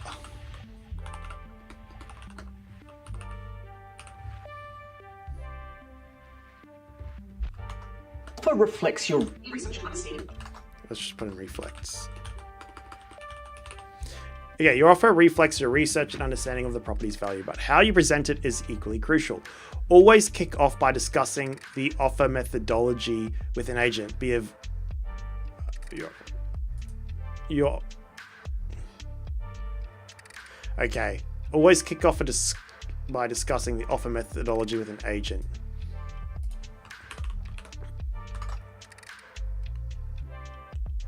Fine. Honestly, I feel like this is just a snap captions moment sort of thing here. So again, I'm going to do the same thing. Timeline, create subtitles from audio, and yeah, that'll do. Great. Your offer reflects your research and How would I go about using snap captions in a VR 360 video? That's normally what I shoot and upload, but everything is always stretched and curved like a Sophia. I am familiar with 360 VR editing. Now, that's going to be interesting because with 360 VR videos, unlike... I used to do 360 VR and I stopped because I didn't like how I lost the control of being able to like tell people this is where you look. Now, this is where you look. When someone's in a 360 world, they can go, oh, wow. And they might look over here, but the action's behind them. So, you know, directing people's attention is a real art form when it comes to that. When it comes to doing that, with snap captions, you will want to have the captions stretched with the video. So that's like it's not like a displacement map, but I'm not familiar with, because I haven't done VR 360 in like it's like been like 8 years. But the essence, any graphical effects, you want them to stretch with the video clip as well, so they will look quite warped on a flat scale, and then you'll have to preview them with your phone as well. So it'll be important you get that right. If you may know a way to do that. Like, do you know how to stretch something to fit the flat pack? Let me know, Braindance. understanding of the property's value, but how you present it is equally critical. Cool. Awesome. So I'm just going to go in here, go workspace, scripts, comp, snap captions. And I'm just going to choose snap. Let's just do this one. Nothing needs to go fancy on here. Where do they go?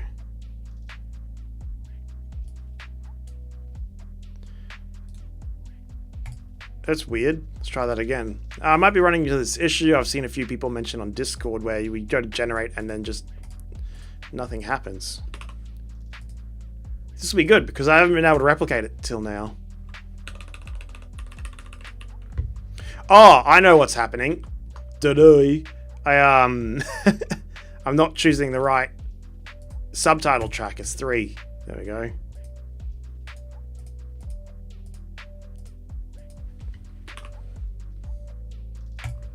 There we go. Of this. Now, your offer reflects your research and understanding of the property's value, but how you present it. Nope, I don't know how to do that. As of now, I've just been uploading raw VR 360s because I don't know the right way to get elements to display correctly. Yeah, so there's a thing where it's like, so if I go VR 360, this is going back 8 years now since I've touched this stuff, so I don't know if the text changed. 360 flat. VR 360 flat video. What does it look like? It looks like this, right? I just load it up and I'll show it here. Right. Monoscopic 360 video. This is what it's called. So, what ends up happening is when you... Where's my chat gone? I'll make sure I'm still being able to have this conversation with you, Braindance. So you'll get this. This is like a flat pack. So this is how you edit videos in VR. You got to use this monoscopic 360 video. Or the other one is you might have, like, if you've got 2 360 cameras, they might be slightly off from each other. But not many people use that. It's mainly just a single one.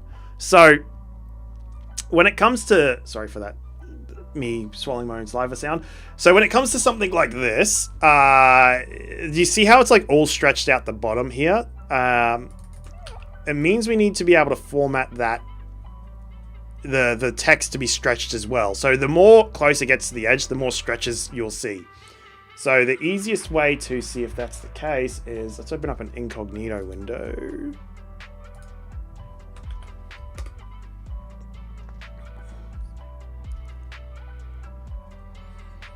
.360 video, and then I'm just going to put in resolve, and then let's just see if there's a stretching tool in here. Right, yeah, it'll be something like this. So it's not something I can help you with right now, but it looks like people have covered it, so it looks like it is definitely possible in DaVinci Resolve. But the trick is that you got to stretch the elements and export them stretched so that they unstretch when they get put into the VR camera. Yeah, that's pretty much how that works. I might be doing a collaborative edit with someone using the Oculus Quest, so it might be something we look into more. So we'll see how that goes. Into the nitty-gritty of this. Now, your offer reflects your research and understanding of the property's value. Now, one of the things here's a little trick, you guys. I don't know if you know this one. It's been shown in the email thing. But we might do something like this. Slide right. So you put the slide right in. The nitty-gritty of this. Now, your offer Oops. Just go like that. Gritty of this. Now, your offer reflects your research and understanding of the and then we might actually do something like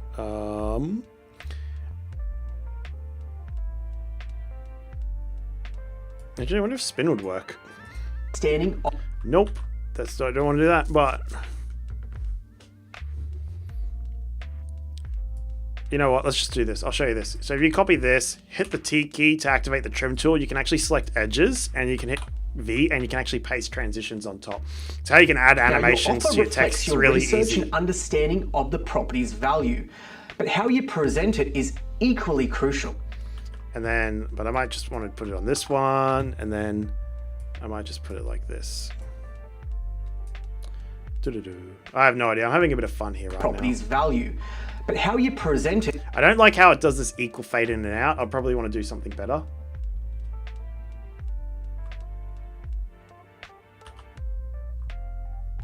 Property's value. But how you present... Okay, that works well enough. And I heard a big old gasp of air, so let's just get rid of this.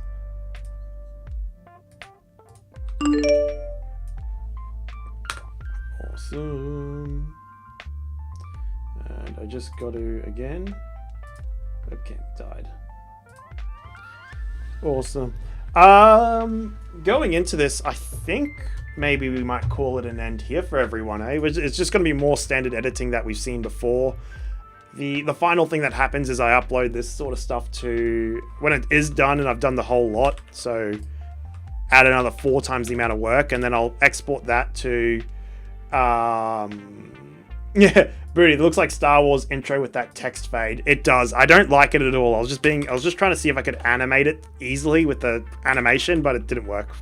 But yeah, basically what's going to happen is I just edit this the whole way through. And as I was showing before, what ends up happening after that is it gets thrown into Blackmagic Cloud, which is this thing here. So what happens here is, to do this, all I do is I go to the deliver page, hit presentations, just make sure I select the right client and give this the code. So this is PN_P004.4. That's project 4, video 4. And then it'll show up here once it's done being edited and rendered. And then the clients are free to leave a bunch of like comments where they need it to be happening. So, and what I love about this is that they only need to use the one login. I don't need to keep sending them links. I'll just send them a WhatsApp message going, hey, video 4, project 4 is ready for review. And they'll get to it in a few days or so. And we can also like get on a video call here. So I love this tool. And just for emphasis as well, if we go into here, there's a lot of markers, and this is project 4 video 3. If I go into here and I go to project 4 video 3, all their comments show up along here. Super easy. Like, it just makes life so much easier this way. So yeah, I want to just keep that one in mind. Really, like, that is part of the paid subscription functionality of Resolve, which they've gotten into. But honestly, it's made my work life so much easier. So now, Let's just see if I can cut this around. Booty, presentations is the best. Absolutely. I don't know how I've lived without it beforehand, but honestly, it's just been such an incredible investment. So yeah, that pretty much covers a lot of what I was going to do today. Yeah, Booty, used it in my last project, and I can't believe how helpful it is. Exactly right. Yeah, once you get onto presentations, I think that you can do 20 presentations if you just buy the project subscription. So as long as you get, no, I think it comes with the free version of it actually. Booty, I don't know if you're using the paid version or not. I'm on the paid version because I was just like, I'm going to try everything. It's been absolutely awesome. It's just like Frame.io, but because it's natively built by Resolve, it's a lot more stable. So, and if you're working with clients on and off all the time, it's an excellent tool. And then Bad Jokes Brian's, thanks for this, dude. This was so great to witness and talk to a professional. Appreciate it a lot. I'm really glad I could be helpful. Yeah, it's just nice when you can see how an editor edits. I'm not saying I'm the best editor too, by the way. I do get paid well enough for this to do it as a full-time job, which is great, and actually have an assistant. So that's been awesome. Booty, you get access to one presentation on the free plan. So yeah, you need to pay for it. Really awesome tool. And I'm glad that I could help some people who are new to editing learn more about it. So again, thanks Braindance for also hitting the notification bell. I appreciate it a lot. By the sounds of it, it sounds like we'll probably keep doing this more and more. Next time, I might take one of these existing videos we've edited and I'll go through my process of turning them into shorts.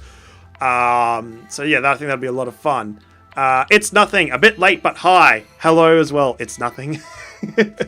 Thankfully, you'll be able to catch the replay. And guess what? The first 30 minutes is just me editing the wrong video. So have a bit of laugh with that one. But yeah, anyway, this has been absolutely awesome. Thank you all so much for watching. I'll catch you around, and it's just awesome to be a part of this with everyone. Thank you all so much. Braindance Collective, yes to shorts. All right, that's the next